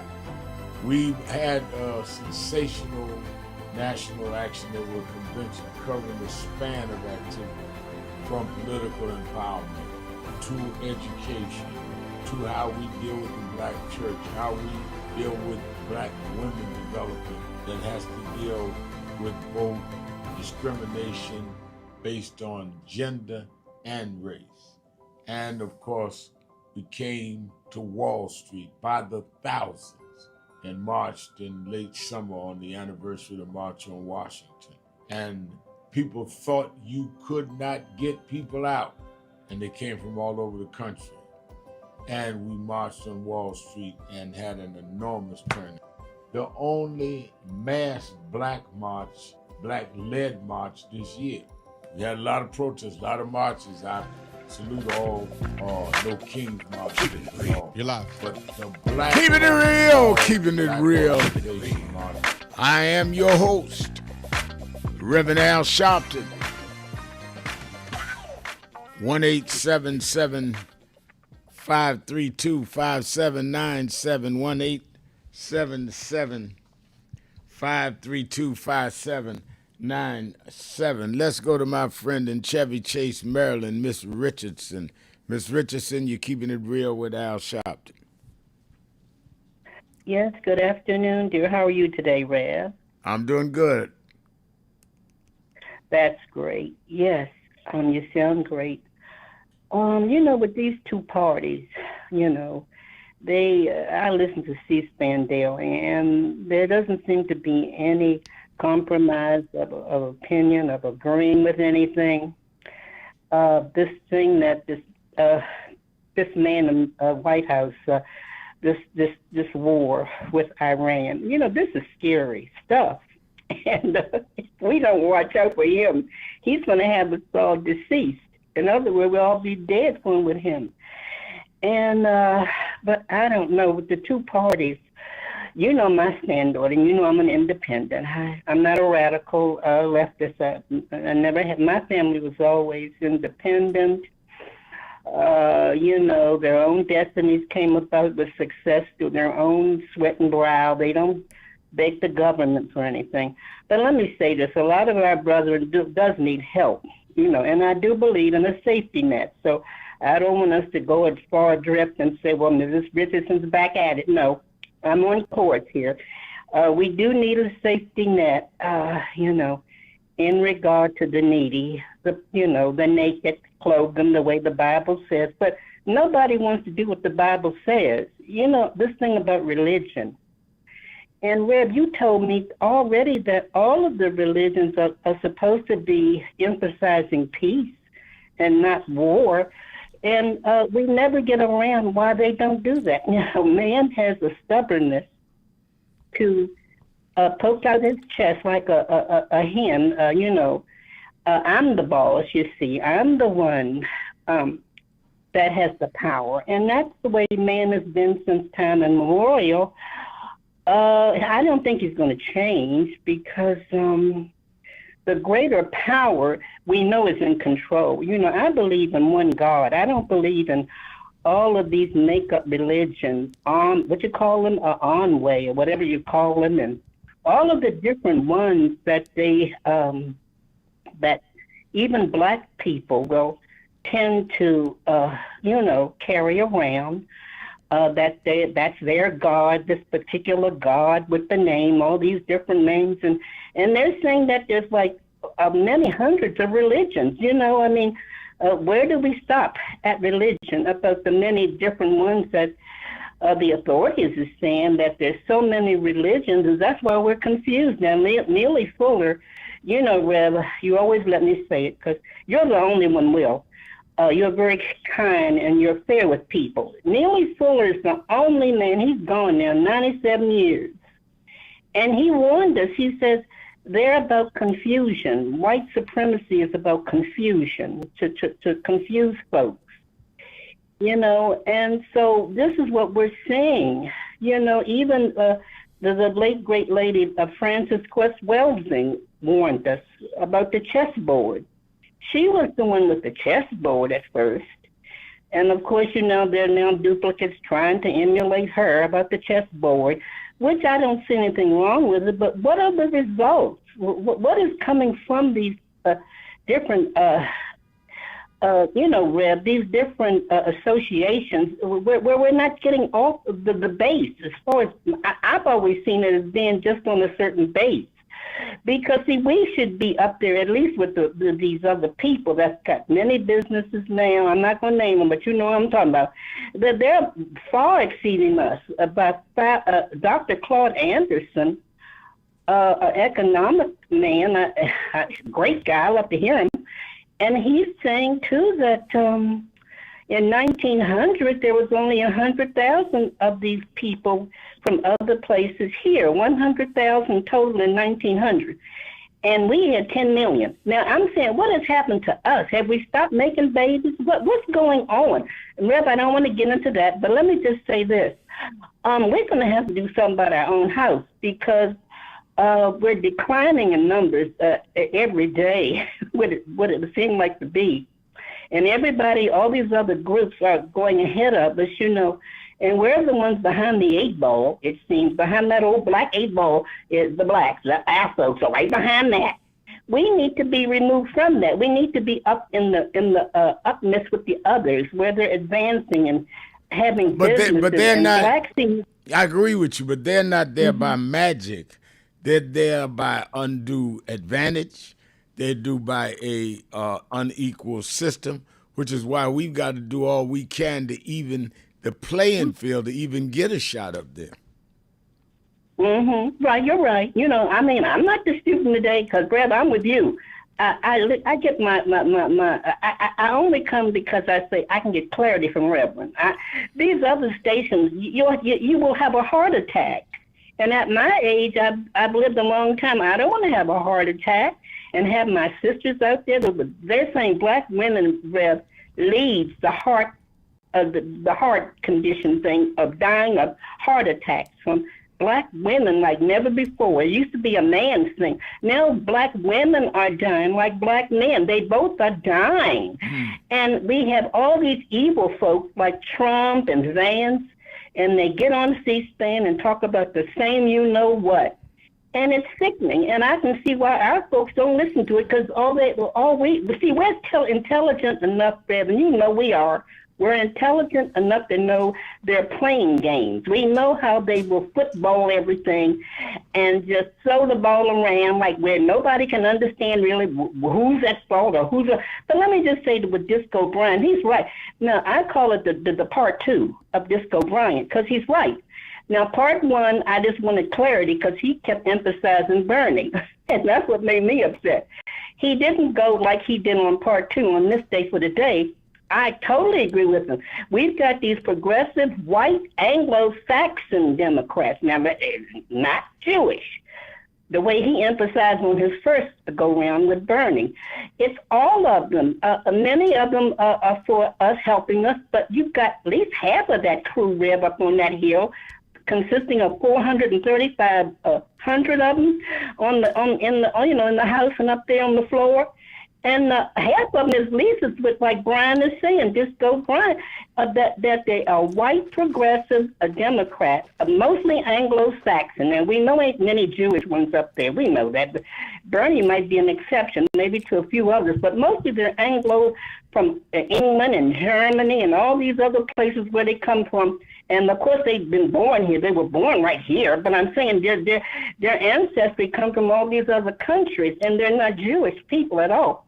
So it's the Anglo-Saxons that have given us all this hay fever and problem. And so we got to recognize that we have got to start supporting black businesses.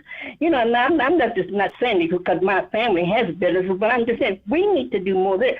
And they have a paper, the Washington Informer, by the late Calvin W. Roloff. And Rev, you said you know him. You've heard of his name. Yeah. And his family has a great paper out, the Washington Informer. And you can pick it up sometime at CBS. Just go to your local CBS and you can get a copy. And so black people, let's do that.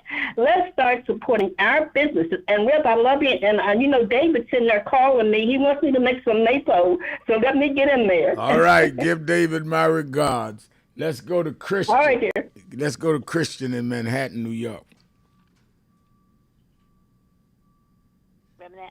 Hello? Hello. Hello, Reverend Al. Thanks for taking my call. My deepest sympathy, my deepest condolences go out to you and your family, and honor and respect Reverend Jesse Jackson's family. Reverend Al, I thank you for having Reverend Jackson at the House of Justice in 2020. When he had his book, Keepin Hope Alive? Yeah. And I was there. God is good.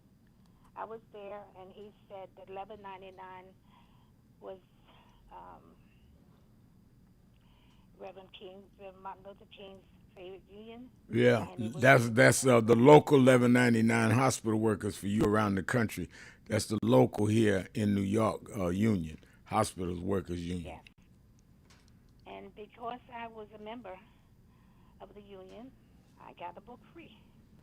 And I think, things, and I was able to shake it. He signed it, and I was able to shake his hand. And that was because you had foresight to have him there.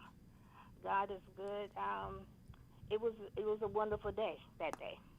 And Reverend Al, there's so much I want to say. And I have to thank you again. In I think it was 85, I was living at Fort Hamilton Military Base in Brooklyn, New York. Mm. And I was a member of the NCOY's club. And we invited you to speak on Reverend King's Day at the base chapel. And I thank you for accepting our invite. Do you remember that? I do remember that. Yeah. Been a long time ago, but I remember it. A long time ago.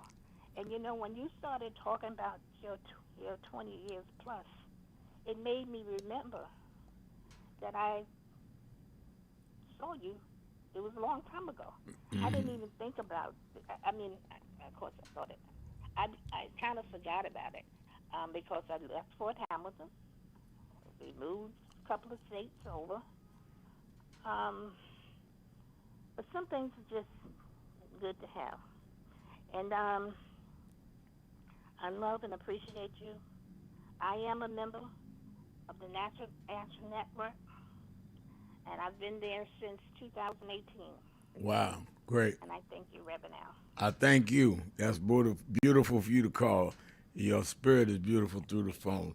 Let's take a break. We'll be right back. More of you on the phones and on the message board. 1-877-532-5797, 1-877-532-5797, or you can send me a message on the message board at www.nationalactionnetwork.net, www.nationalactionnetwork.net. Be right back. Many people cannot focus because they have not really come to terms with their calling and life purpose. In order to focus, you must also be clear on what you're focusing on. So if you're not clear on your purpose, if you're not clear on your life's calling, then focus on seeking that. Because if you just read the ways and roads you traveled that you didn't even choose, that were sort of just laid out for you by God, in that it's telling you, speaking to you about what your purpose is and what you were born to do and be. I learned the things that I didn't plan had to be planned by God, and God's plan was directed toward God's purpose in my life. And I focus on that. Not focus on what others do, not focus on how well they're doing or bad they're doing, but focus on whether I'm in line and aligned with what I'm supposed to be about. And in order to move straight ahead, you have to be focused on the path you're running on.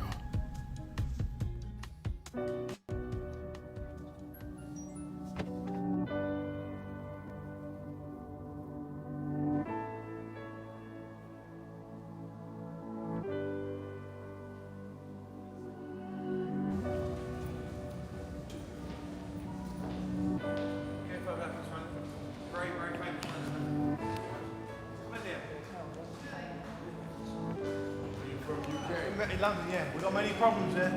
We need you over our side. Yeah, you're invited anytime, please. Whenever you want to come.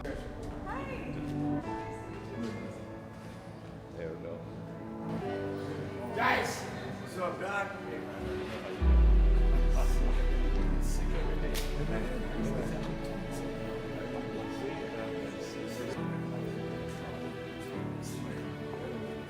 So we are in not a political dilemma, we are in a moral dilemma. And if the black church does not come with a prophetic voice, then who's going to do it? We can go through all the data, all the statistics, all we're going through in the workshops, but the question is, where is the action going to be? We all believe in Jesus. Jesus didn't teach theology, he healed people. And they learned the nature of the theology based on his healing. We got to heal this nation. And if we heal this nation, the nation will return to our churches. But we've become silent and compromised. And we try to blame it on, I'm not in this. You are in this. You live it, your members live it. Unemployment now is higher now than it's been since the pandemic. Yet we survive. Yes, sir. There's no history in the world of any people that went through the kind of psychological, cultural, and physical slavery like blacks did in America. The only reason we're still here is because of our faith. We had no external strength. We had an internal strength. And it was the God that we were taught by our mamas and grandmamas that brought us through. And I don't care who's sitting in the White House, we cannot betray the God that brought us through.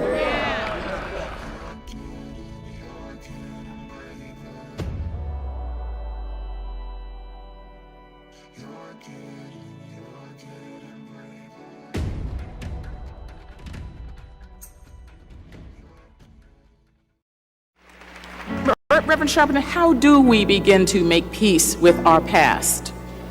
I don't think it's our obligation to make peace with our past. I think it's our obligation to learn from our past and to understand that soon we gonna be the past. I mean, a lot of us act like we gonna be permanent and that the past is the past. If we draw on the strengths of the past and uphold the dignity and the integrity of our people and then perform it at our highest level in our generation, as Dr. Moss said, that's our obligation. You know, one of the reasons that I've been so concerned about this cultural tone that we're in now is a lot of us have lost the dignity that our community has shown from Jamestown to now.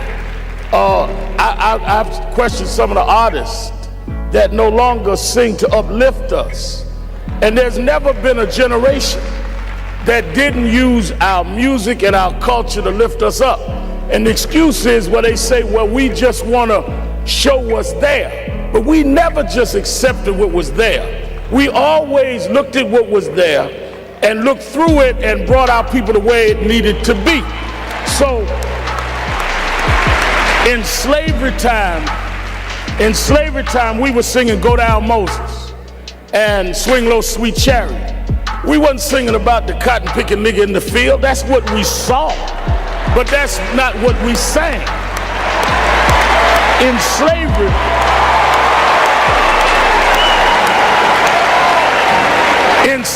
in segregation time, we were singing We Shall Overcome. Ain't gonna let nobody turn me around. We wasn't singing the hoe in the back of the bus. So where is this coming from? And that's what we need to challenge. I wish, you know, all of this about our friend Barack announcing today, I wish Obama had announced here, because Lincoln did not free us. The abolitionist movement freed us. Lincoln accommodated to freedom fighters. He was not a freedom fighter. Kennedy accommodated the king. Johnson accommodated the king. We got to quit giving the wrong people credit for our history.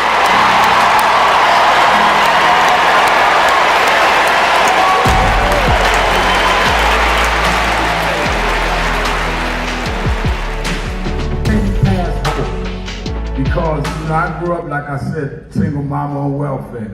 And my mother told me there's a part in life that hope's gonna run out. But she told me you got a double barrel in your engine. I said, what is that? She said, you can switch from hope to faith. Faith is a little deeper than hope. Bishop Hilliard is here. Faith is when hope runs out. Faith is the substance of things. Hope for the evidence of things not seen. Faith is when we were emancipated after 246 years of slavery and walked off the plantations with no education, no money, no future. And we built black churches and black colleges and black fraternities. We had faith. Faith made us stand up to the most powerful nation in the world and turn it around. Faith means we went from the back of the bus to the front of the White House. We've come this far by faith, leaning on the Lord, trusting in His holy word. He never failed us yet.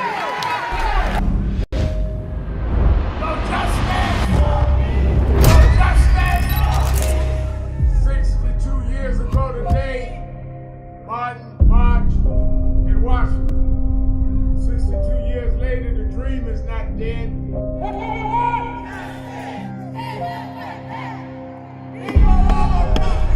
I'm here because I must be here. Democracy is not there for the pig, and you have to fight for democracy. That's what it is. What Trump will erase, we will replace. It's the dreamers in many cases have reversed and tried to turn it into a nightmare. We come to Wall Street rather than Washington this year to let them know you can try to turn back the clock, but you can't turn back time. We gonna keep the dream alive on Wall Street.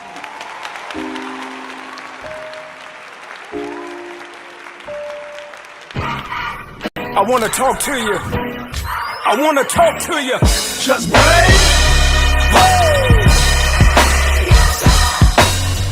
I believe that.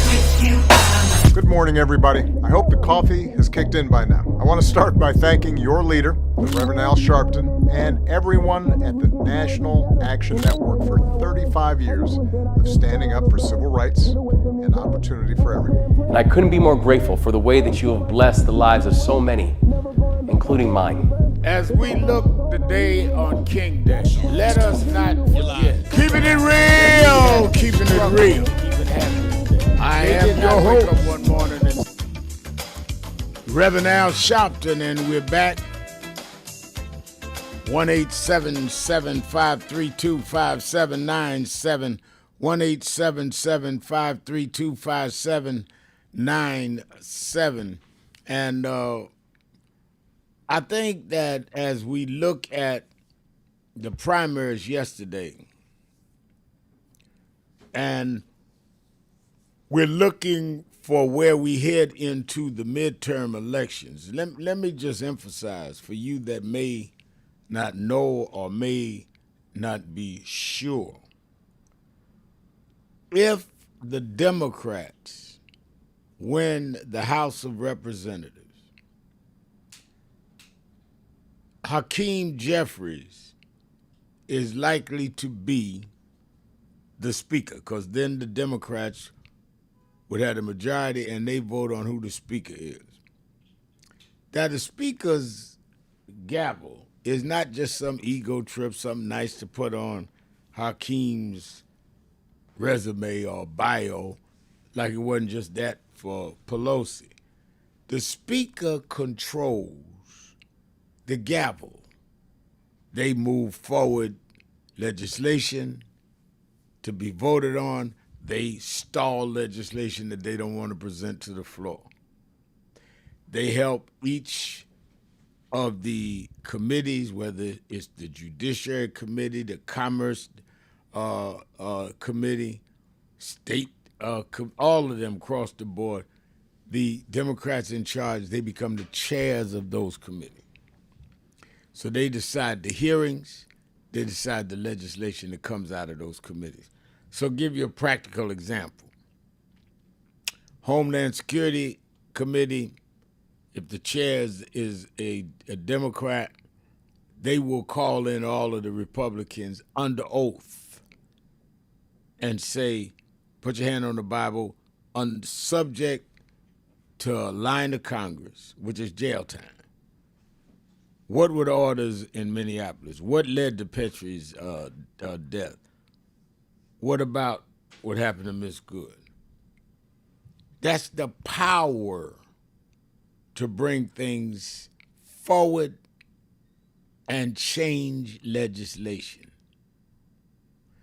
So the midterm elections this November is as important as voting in the presidential elections were in 2024 or 28 to come. 28, that's yet to come.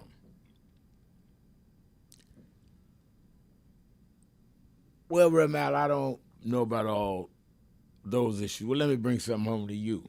They are risking right now Social Security with the national debt.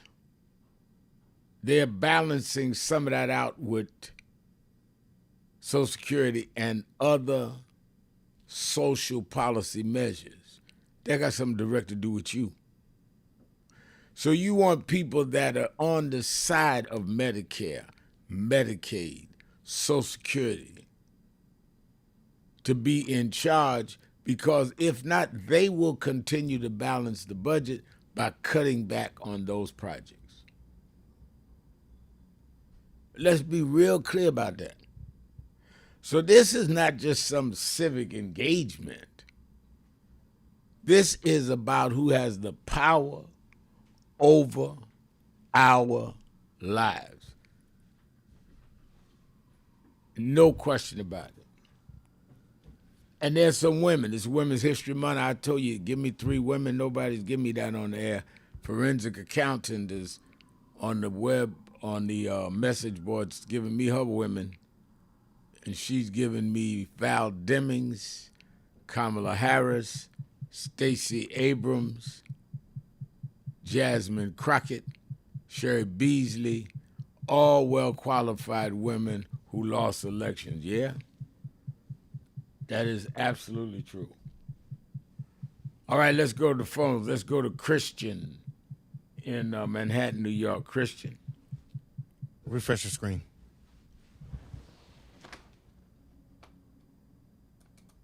Refresh. Okay, I don't see Christian. Let me go to Alicia in Seattle, Washington. Alicia. Hello, Al Sharpton. Yeah. My pleasure. I wanted to make a comment about the Epstein files. The origin of what took place with these young girls actually started during the slave trade, when white women looked the other way while black women were being molested. They did it for power and for money. And white women through the years have taught their daughters, if you want to succeed, find a powerful white man to help you get through the ranks. They actually taught them this. And so it trickled down to the Me Too movement. When white women used powerful men for money, especially if they want to be a model, these white women know what took place. They need to go and ask their grandmothers, their great-grandmothers, who taught this behavior to their daughters. Because white women always pretend they don't know what's going on. White women have a lot to do and a lot of responsibility and should be held accountable, because these white women, they knew what their husbands was doing with Epstein. They don't say anything because of the wealth. And black people, they should be held accountable. Hold on a minute. Let me take my break. Thank you for your call.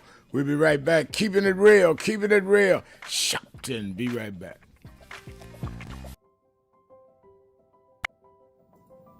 Hi, it's Reverend Al Sharpton, President and founder of National Action Network. We are at the very end of 2025, and I want to first say that I want to thank all of the officers, chapter leaders, regional directors, national staff, and certainly National Board of National Action Network for a solid and absolutely incredible year in 2025.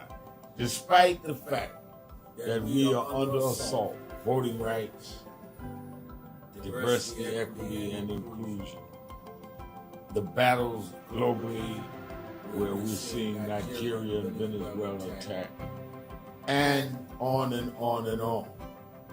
We have been steadfast as an activist organization in the tradition of Dr. King. We started the year with a national call that thousands responded to, and we were in Washington on our side of town while Trump was being inaugurated on the other side of town. And we made a pledge. We told people to lift their hand and make the pledge, and we kept that pledge to work all year to keep the dream alive. And that led into when Trump went after DEI. We supported some that were boycotting, and we started boycotting, something that had never happened. We said we're going to go buy from those that have committed to keep DEI. And went in several cities around Costco's and Sharpton. We've now bought stock in other companies. We're going to shareholder meeting and demand they continue DEI. We've had a sensational national action that we're convention covering the span of activity, from political empowerment to education, to how we deal with the black church, how we deal with black women development that has to deal with both discrimination based on gender and race. And of course, we came to Wall Street by the thousands and marched in late summer on the anniversary of the March on Washington. And people thought you could not get people out, and they came from all over the country. And we marched on Wall Street and had an enormous turnout. The only mass black march, black-led march this year. We had a lot of protests, a lot of marches. I salute all No Kings marches and all. But the black organization march, the welcomed everybody. We had white, black, everybody there. Was our march on Wall Street in August. And then our Triumph Award and on into our fall agenda of organizing, mobilizing. We've expanded. We've started chapters in about 12 new cities. So I am proud of what we've done this year, but it's only the beginning, because our very rights are under attack, and they're not even being quiet about it. They want to revoke the Voting Rights Act. Section 2 may fall with this bill. They want to end the Civil Rights Act of 64. That's what the end of DEI is about. So let us be more alert and active than ever. History will decide whether the civil rights gains of the 50s and 60s died in the 2020s. That's on your watch and mine. So if we've got to march, we have to protest, we have to lobby, we have to rally, whatever we need to do, we need to put our shoulder to the wheel more than ever. I'm going to lay out a plan on King Day, both in Harlem at our annual event and in Washington at our annual Martin Luther King Day breakfast that we do in D.C. We do 2 cities that day. And then, of course, all roads lead to New York to paper for our convention. We had, as I said, the largest attended convention last year in 2025. It needs to be more this year because our very existence is at stake. We also are closing our negotiations on a new headquarters, our national headquarters that befit our mission. I'm so excited about it, but I can't give you details. We're just about ready to sign the contract, but it will be something that will last longer than many of our lifetimes. So we came alive in 25, despite a hostile administration, despite the fact that a lot of people were intimidated and spooked into silence. We came alive in 25. Now we have to straighten out tricks in 26. I need you, we need each other. Let's do this. All these tricks, don't forget, Trump only won by 1.5%. He is trying to act like he has a mandate. No, he has a mission, Project 2025. We have the mandate that we can't let them undo what has been done. And we must even go further for the empowerment of all people. Happy New Year, and be focused.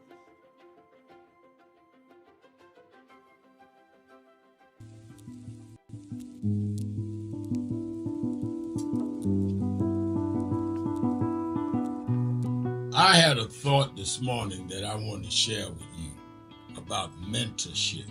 I am able to do a lot of what I do because I had great mentors. But there are correct ways and incorrect ways to mentor people, in my opinion. I was mentored as a boy preacher by Bishop F.D. Washington, one of the great Pentecostal preachers of his time. Then Reverend William Jones, who became my pastor after Bishop Washington died, who was unquestionably in the top 5 black church ministers, theologians. Reverend Jesse Jackson, who I started my activism under his leadership, he and Reverend Jones. And I learned politics directly as a youth director from Shirley Chisholm. So even though I didn't finish college, I had the most unique education in the world from being exposed to giants. But the one thing I learned is as I grew older and people started coming younger than me and wanted me to teach and mentor them, the magic of the mentors I had is they did not want me to be their clone. They wanted me to learn things from them and use my own gifts and talents in my own unique way and let me do things on my own, because they knew that if I flopped in some things, it would teach me with other things. They'll come and help me once I was down, but they were not going to have me avoid being down. And they were not going to impose themselves on me. Why am I saying that? Because too many mentors want clones. And too many mentees want their mentors to put them on a pedestal. Oh, so-and-so didn't do this for me. Oh, so-and-so didn't open doors for me. If they got to open doors for you, it may mean that they knew you weren't ready to go through those doors. Their job is to prepare you. Your job is to develop your own skills, your own unique ways. And I don't care if it's my daughters, who both have come into their home, or anyone else. I'm not a talent agent. I did not form National Action Network to give people their step up. I formed it to fight for justice for everybody. If talented people get in, it's my job to invest and give them a platform. It's their job to get on the platform and perform and show their ability. Sitting with me today in the office as I talk about it is one of my mentees, Reverend Stephen Marshall. Now, Stephen, you just came around us when you were how old? 11 years old. 11 years old. You just turned 40 and now you're called to the ministry? Yes, sir. And what are you doing National Action Network? I formulate policies, lead in various regions, but most importantly, I senior advisor to you on all things from social justice strategies, politics, intergovernmental affairs, you name it, community organizing, all of that stuff. And I could go through scores of others. My daughters started Huddle. They got Huddles now, which is for young people to meet once a week all over the country. I just saw the video from the Las Vegas National Action Network chapter. Now, when you decided to preach, did I ever tell you to become a preacher? Not one time. Who called you to preach? The Lord. All right. And did I say go to this school or that school? No, sir. Did I open this door, that door? Did I tell you be ready when the doors open? Always be ready and prepared. And that's what I'm saying. Get you some young people than you that you can help along the way. But don't be their talent agent.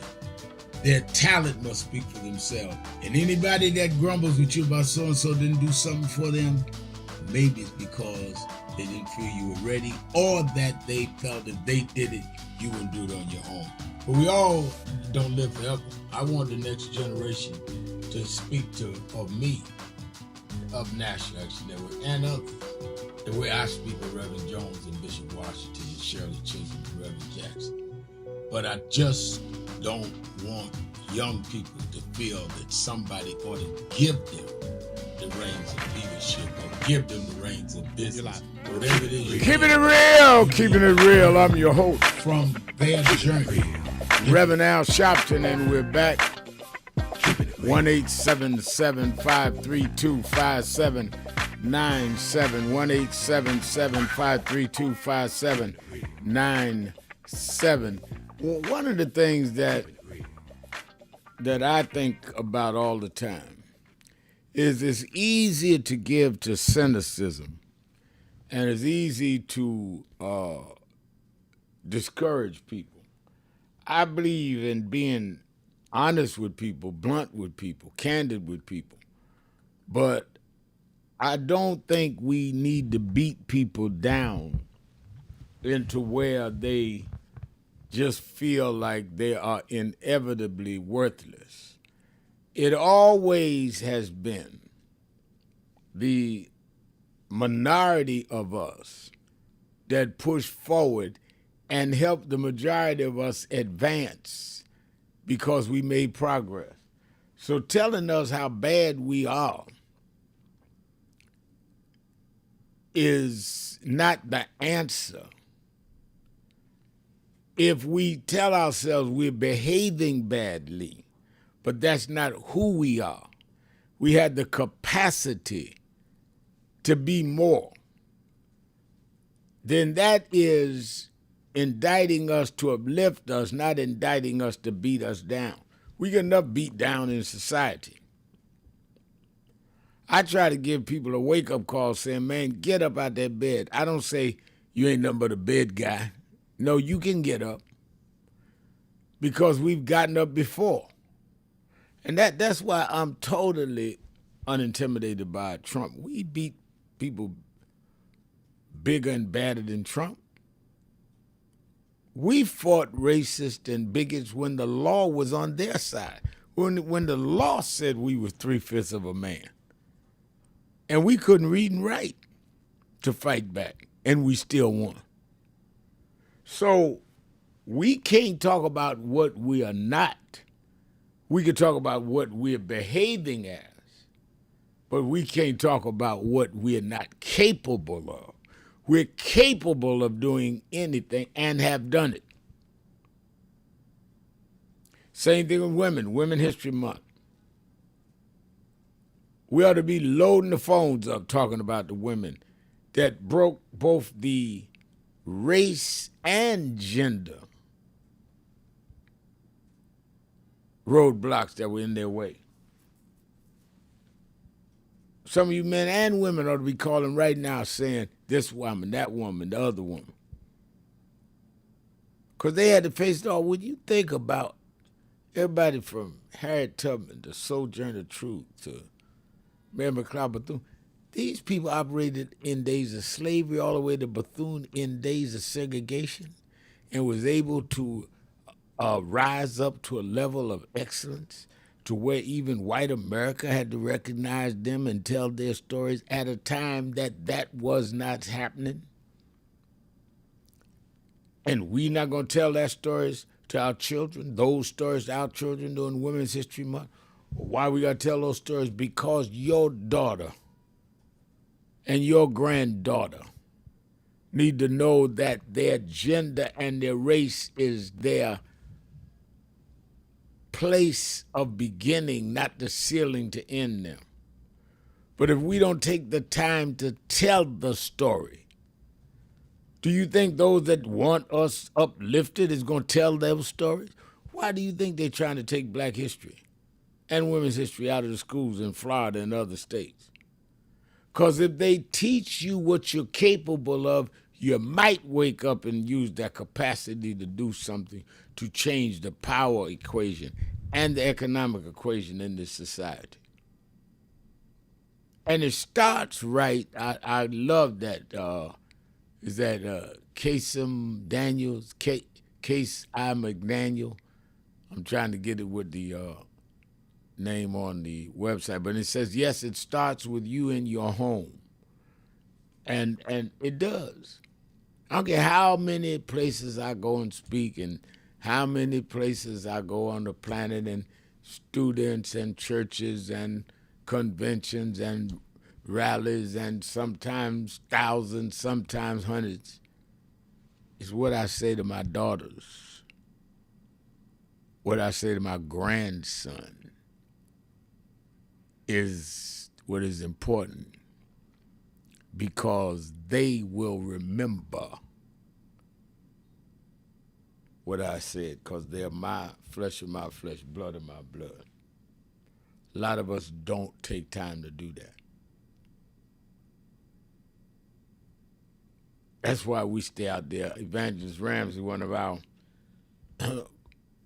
most committed and prolific activists in New York, is on the message board saying DEI will not die, DEI will stay alive. 110-week standing. It's the 110th week. They're going out there tomorrow.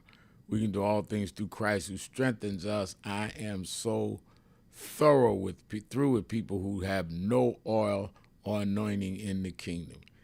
Get your own oil. With the bridegroom comes we all. All right. I like that. I think that it is important. It is imperative. And if we do not turn this whole conversation around now, you have a man in the White House that has no compunction, no hesitation about doing whatever it is he wants to do, whether it is legal, illegal, ethical, or unethical.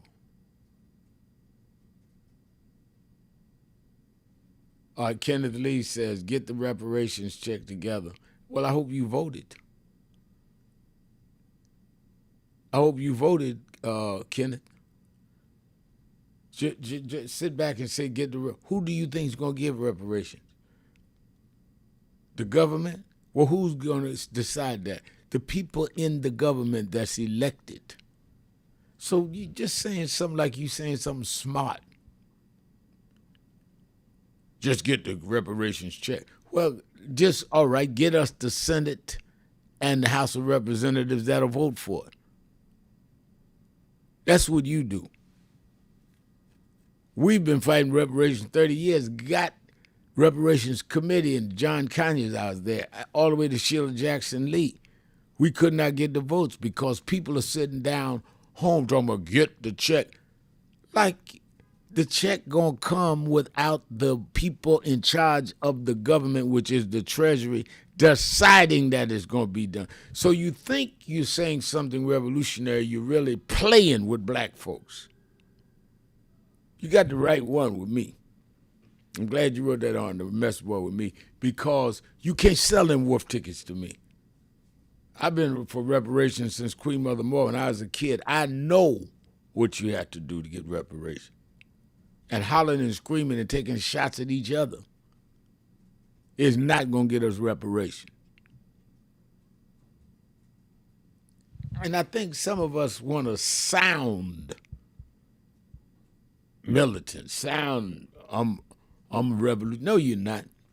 Revolutionaries know how to make a revolution come into fruition. I remember in year 2000, I went to Havana, Cuba, when we were not supposed to travel. They let me come in based on a religious visa as a minister. I met with Fidel Castro. Castro said, I told Che Guevara, I'll help finance you going around the world with revolutions, but I have to stay here and govern.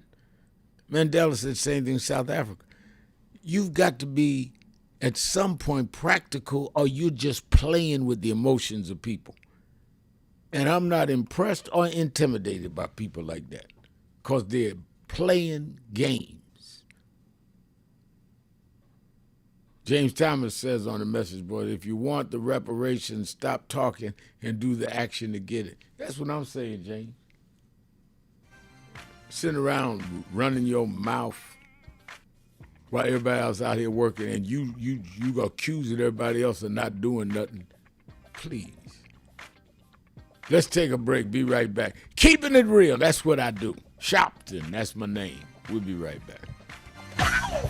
Around this is so wicked. Now they're going to, they released last night a memo that said that the FBI was investigating good. They're trying to come up with something on the victim.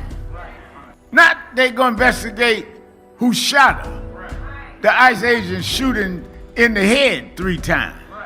They're going to investigate her. And you wonder why we need movements. You wonder why we need to stand up. Hakeem Jeffries was here Monday. Why we need to deal with this midterm election. Well, Reverend, I get calls on my radio show. Well, I don't see where voting changed them. All right, let me tell you where, if they lose the Congress this year, where it changes. The Speaker would be Hakeem Jeffrey, who grew up right here in NAN, as he said on Monday. The Speaker decides then the calendar for the legislative session. The chairs of the committees become Democrats. So the Judiciary Committee, now watch this in the barbershop. The chair of the Judiciary Committee, y'all saw the Judiciary Committee have the hearing and brought in the special counsel yesterday. Well, the chair this time, if the Democrats win, would be a Democrat who could then subpoena the Attorney General Bondi, all of the folks that were involved in January 6th. They can subpoena the vice for all of them because you've got the power of the gavel. Wonder why nobody has asked Pence how he felt running for his life January 6th. Well, if you get the Judiciary Committee, you can subpoena Pence. This is a defining moment. As our world faces urgent challenges, the movement comes together. National Action Network's 35th anniversary and convention, April 8th through the 11th.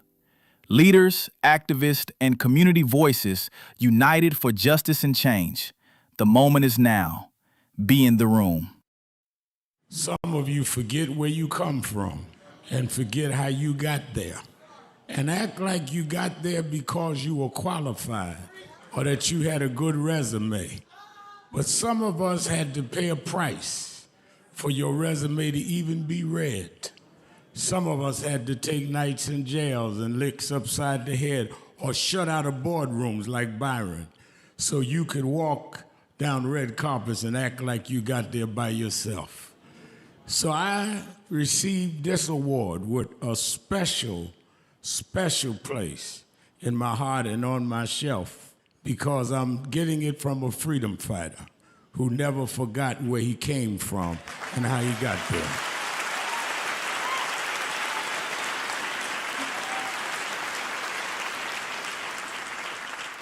Yes, we've come a long way.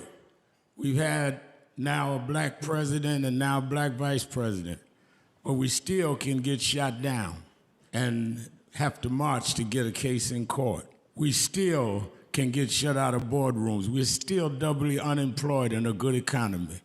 So we're gonna have to keep marching.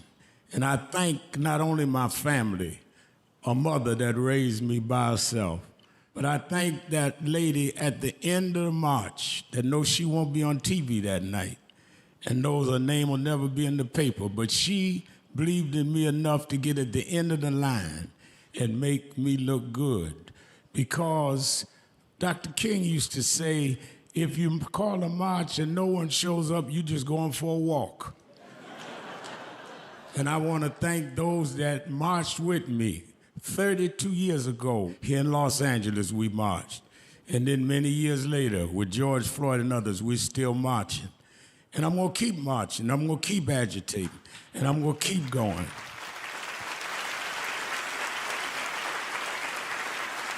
Until we don't have to do it anymore. Eddie, known you a long time, Mariah, Chris, and your kids. And I promise you this, the only thing that I really live for is I get up with this dream that every bigot, every racist, everyone in this country that hates will say, damn, he's up again.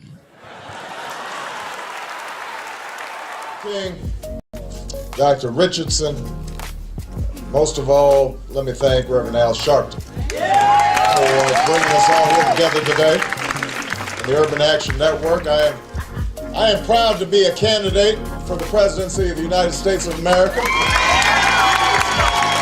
But I am mindful that I wouldn't be here if it had not been for Reverend Al Sharpton running for president, and Carol Moseley Brown running for president, and Jesse Jackson running for president, and Shirley Chisholm running for president.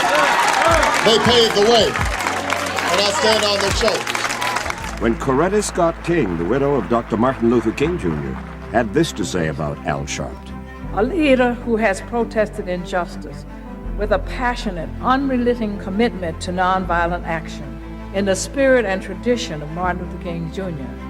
And I am talking about your leader, our leader, the Reverend Al Sharpton.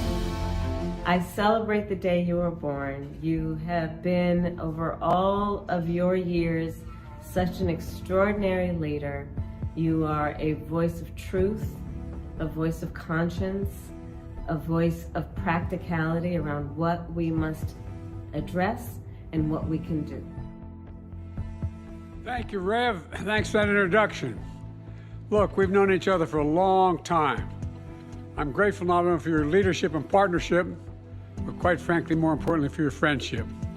And thanks to all of you, members of our nation's most important civil rights organization. For over 3 decades, the National Action Network has stood on the front lines for our communities, fighting for justice, lifting up the voiceless, and showing up where it matters most. Presidents, world leaders, and global changemakers have all testified to Reverend Al Sharpton's impact and National Action Network legacy of good trouble in the fight for equality. This holiday season, our commitment grows even stronger. We're expanding food distributions, toy drives, and direct support for families who need us now more than ever. Stop right now and join the movement.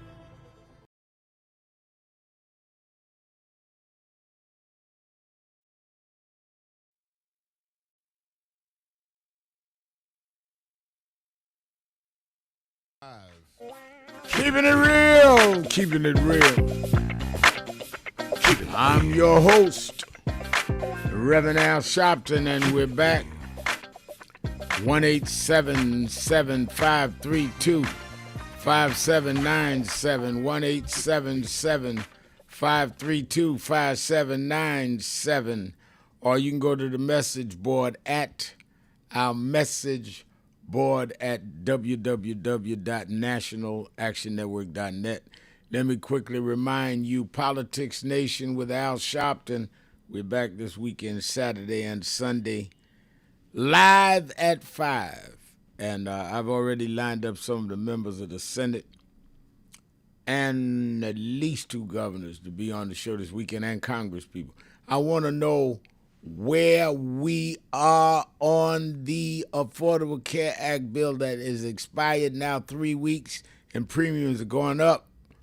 Where we are in terms of keeping ICE defunded and all of this other news. We're losing a real perspective on stuff that we are concerned about. Where are we in terms of our dealing with the issues of voting? The Supreme Court may pull the rug from under Section 2. So I really want to bear down. I'll be live both Saturday and Sunday. Sunday I'll be live from Selma, Alabama for the anniversary of the March across the Edmund Pettus Bridge. I go every year. And as I said earlier in the show, I've been there for historic times. Last time John Lewis went across that bridge, I was there with him. Last time the Reverend Jesse Jackson went last year, I helped wheel him across with his son, Congressman Jonathan Jackson, and Congresswoman Maxine Waters. And when Barack Obama marched across that bridge, the first president of the United States to do it as president, I was right there with him. So I believe, the Bible talks about remove not the ancient landmarks. Reason why you do that is to remind people where they come from. People need to remember.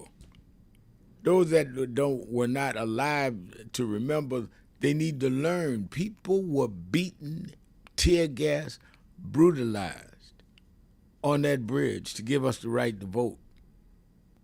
And you sitting around, I just don't understand the ingratitude. Like the brother or sister, whoever it was on the message board, would just give me the reparation. Like you can just order this like you at Howard Johnson's restaurant. Are you crazy? We must deal with a process of empowerment because we were in fact dealing with a process of enslavement. And your attitude ain't gonna make nobody do nothing for us. It's our organizing. Let me go to the Sage of the South, Brother Jihad in Atlanta, Georgia. Brother Jihad. How you doing, my brother? All right, how are you? Bro, you said they sit around like they can just order it. Yeah. Bring me some reparations with salt and pepper. I mean, what are you talking about? I'm sorry. And I got an attitude. Yeah, like they care about your attitude. I'm sitting down. I'm sitting down with an attitude. Yeah. I love it. And I think it's about time we quit tolerating this foolishness. You know what I mean? And take the stand that you're taking against those who say it, who do it, and who put it up without the work that goes along with bringing it about. And right. Just yelling and talking about it is not bringing it about. So I agree with you 1,000%. It's just basic common sense. If it's in a political system that you're asking a political system to give you reparation, then why not put some people in the political system that can help push your agenda? But no, I'm not going to vote. I'm not going to participate. It's ridiculous, brother. Right. Totally ridiculous. You know what I mean? I want to talk about black women for a second, if I could. Please. I want to go back to Harriet Tubman, like we said, and I want to also throw Shirley Chisholm in there. Yeah. And I also want to throw the Jordan. I can't remember what was Barbara her name. Jordan. Barbara Jordan, and they're powerful. You know what I mean? Then I also want to throw Madam C.J. Walker in there, who wasn't a politician, but who helped finance politicians. You know what I mean? Who Absolutely. put money up to support those political movements that we had at that particular time. And I think there's a real powerful lady in California. I can't think of her name. She was real rich and real powerful, and she put up funds together to help promote black cause in the early days of California. I mean, if one do the research, you will find that out. I also want to thank Angela Davis and those black women that were Panthers. Who put forth their effort to bring us forward. You know what I mean? I also want to thank those mothers in the church who provided the support. That's a regular black woman that we want to touch. Let me rephrase it. If we had a show on black men, we'll be reeling off black men's name like crazy. But behind every black man that became politically strong, there was a strong black woman holding up the fort and pushing him and inspiring the agenda forward. So I want to thank all of those black women who also participated, even though they didn't run for political office, but without their support and their efforts, the black men who became powerful in politics would not have become powerful in politics. Yeah. So I just want to thank black women, period. Let me ask you this, because you may know, there was a sister in the nation in Atlanta. I know her last name is Muhammad. I'm trying to remember her name. She was very, very good and really helped shape a lot of young black women. Do you know what I'm referring to? Yeah, that was, what was her name? Sister, she passed away. Yeah, she recently passed away. That's right. Yeah, she recently passed away. I can't think what name. Yeah, but well, you know what I'm talking about. corrected. Yeah, I mean, there have been women in all movements. In all movements. All movements. That's correct. All movements. And Reverend Allen, if I could close with this, you know what I mean? Here's a idiot in the White House and his whole minions who will promote another country people rising up to speak out against injustice. And then when our people rose up in Minneapolis and other people, they sprayed them with mace, beat them, and kill them. Right. This is the kind of system mind that we're dealing with in this particular country. You know what I mean? And worldwide, Israel said the other day that no matter who they elect as leader, we're going to kill them out of this group. It's sickening. I mean, it's diabolical. You know what I mean? That if they produce a leader, we're going to kill them. So how do you come out of this situation if you can't even meet to produce a leader? And they say they're going to kill them from generation to generation to generation. It's real diabolical and it's sinister.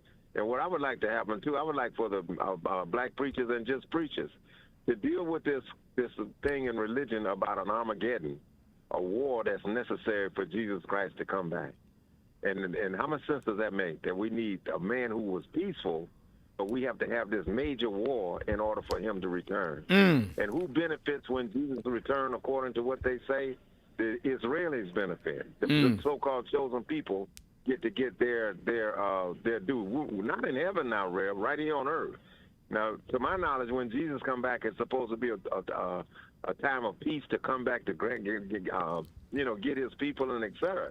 Not to produce a war so that a small group of people can get some land and be designated as a chosen. We need to deal with these concepts in religion, because you see that what was the guy name? Is either the vice president or one of them. They openly saying this today, Reb, like it's nothing. Oh yeah. You know what I mean? That this is the time. They're openly saying this. You know what I mean? So here's the people that's been influenced by some ideology and religion that just don't make no sense, and it make me question who wrote it, who influenced it. No, they are saying it. They're saying it, and they're saying it out loud on stages with the seal of the government. And what is troubling is they're not being challenged. Where are the real people that are the real correct interpreters of the scripture? Why are we not standing there challenging this? I just don't understand this. Why are we giving them a free? If you really believe in the scriptures, how can you let somebody pervert the scriptures and you remain silent? Man, it's deafening, you know what I mean? But to be honest with you, Rev, the reason is, and the Quran talks about this, and I'm sure the Bible does too, it say that they fear. They fear. It's either fear or it's greed. One of the two. Right. Or they threaten you with loss of money and wealth and fame, or they make you afraid that they're going to kill you and lose your life. And as long as decent people operate in fear, we're going to have a problem. We're going to have a major problem. You know what I mean? And that's what I think they do, and that's why they won't speak up. You know, they punish you, cut your money off, shut your system down, and so people have gotten quiet as a church mouse or threaten to kill you. You know what I mean? So that's why you all stand out so strong in my heart and in my mind, because you come out here and you challenge this system, knowing doggone well that you're under death threats every day and under the threat of financial poverty every day, and et cetera. And it takes special people to do that, Rev, and you all are special people. And sad to say, the masses, we're not that special. You know what I mean? I thank you very much, Rev. All right, thank you for your call. Thank you for mentioning Selma again. All right. Got to keep mentioning it. I'll be there Saturday evening into Sunday. I got to do my rally, then I'm in there. Let me say, and again, that's a landmark. It's a shame if we let our children, our people, not know the landmarks in the history that brought us where we are. And we're not even appreciative of the fact, many of us, not all, but many of us, that we're living a life that our parents couldn't have lived. By law. My mother was from Dothan, Alabama. Grew up in Abbeville. Moved to New York, married my father, met, and I was born, my sister and I never sat in the back of a bus. I never had to drink from a colored water fountain, but she did. And when they changed the laws on that, it's nothing righteous about drinking from a water fountain with white folks, but the idea that you paying taxes and those taxes that you was paying was giving them police that protected them and paying their garbage collectors meant a lot. And we never go through none of that, and we don't even fight to make sure we tell that story. Something is psychologically wrong when you resent the people that sponsored where you are, and yet you want to go further. I hear the music. I got to go. I'll be with you tomorrow. Let me thank all of you that called in today, you that wrote in on the message board. Remember, whatever you do, wherever you go, however you feel, tell somebody, tell anybody, tell everybody. Reverend Al told you personally, keep it wrong, keep it real, keep it real, keep it real.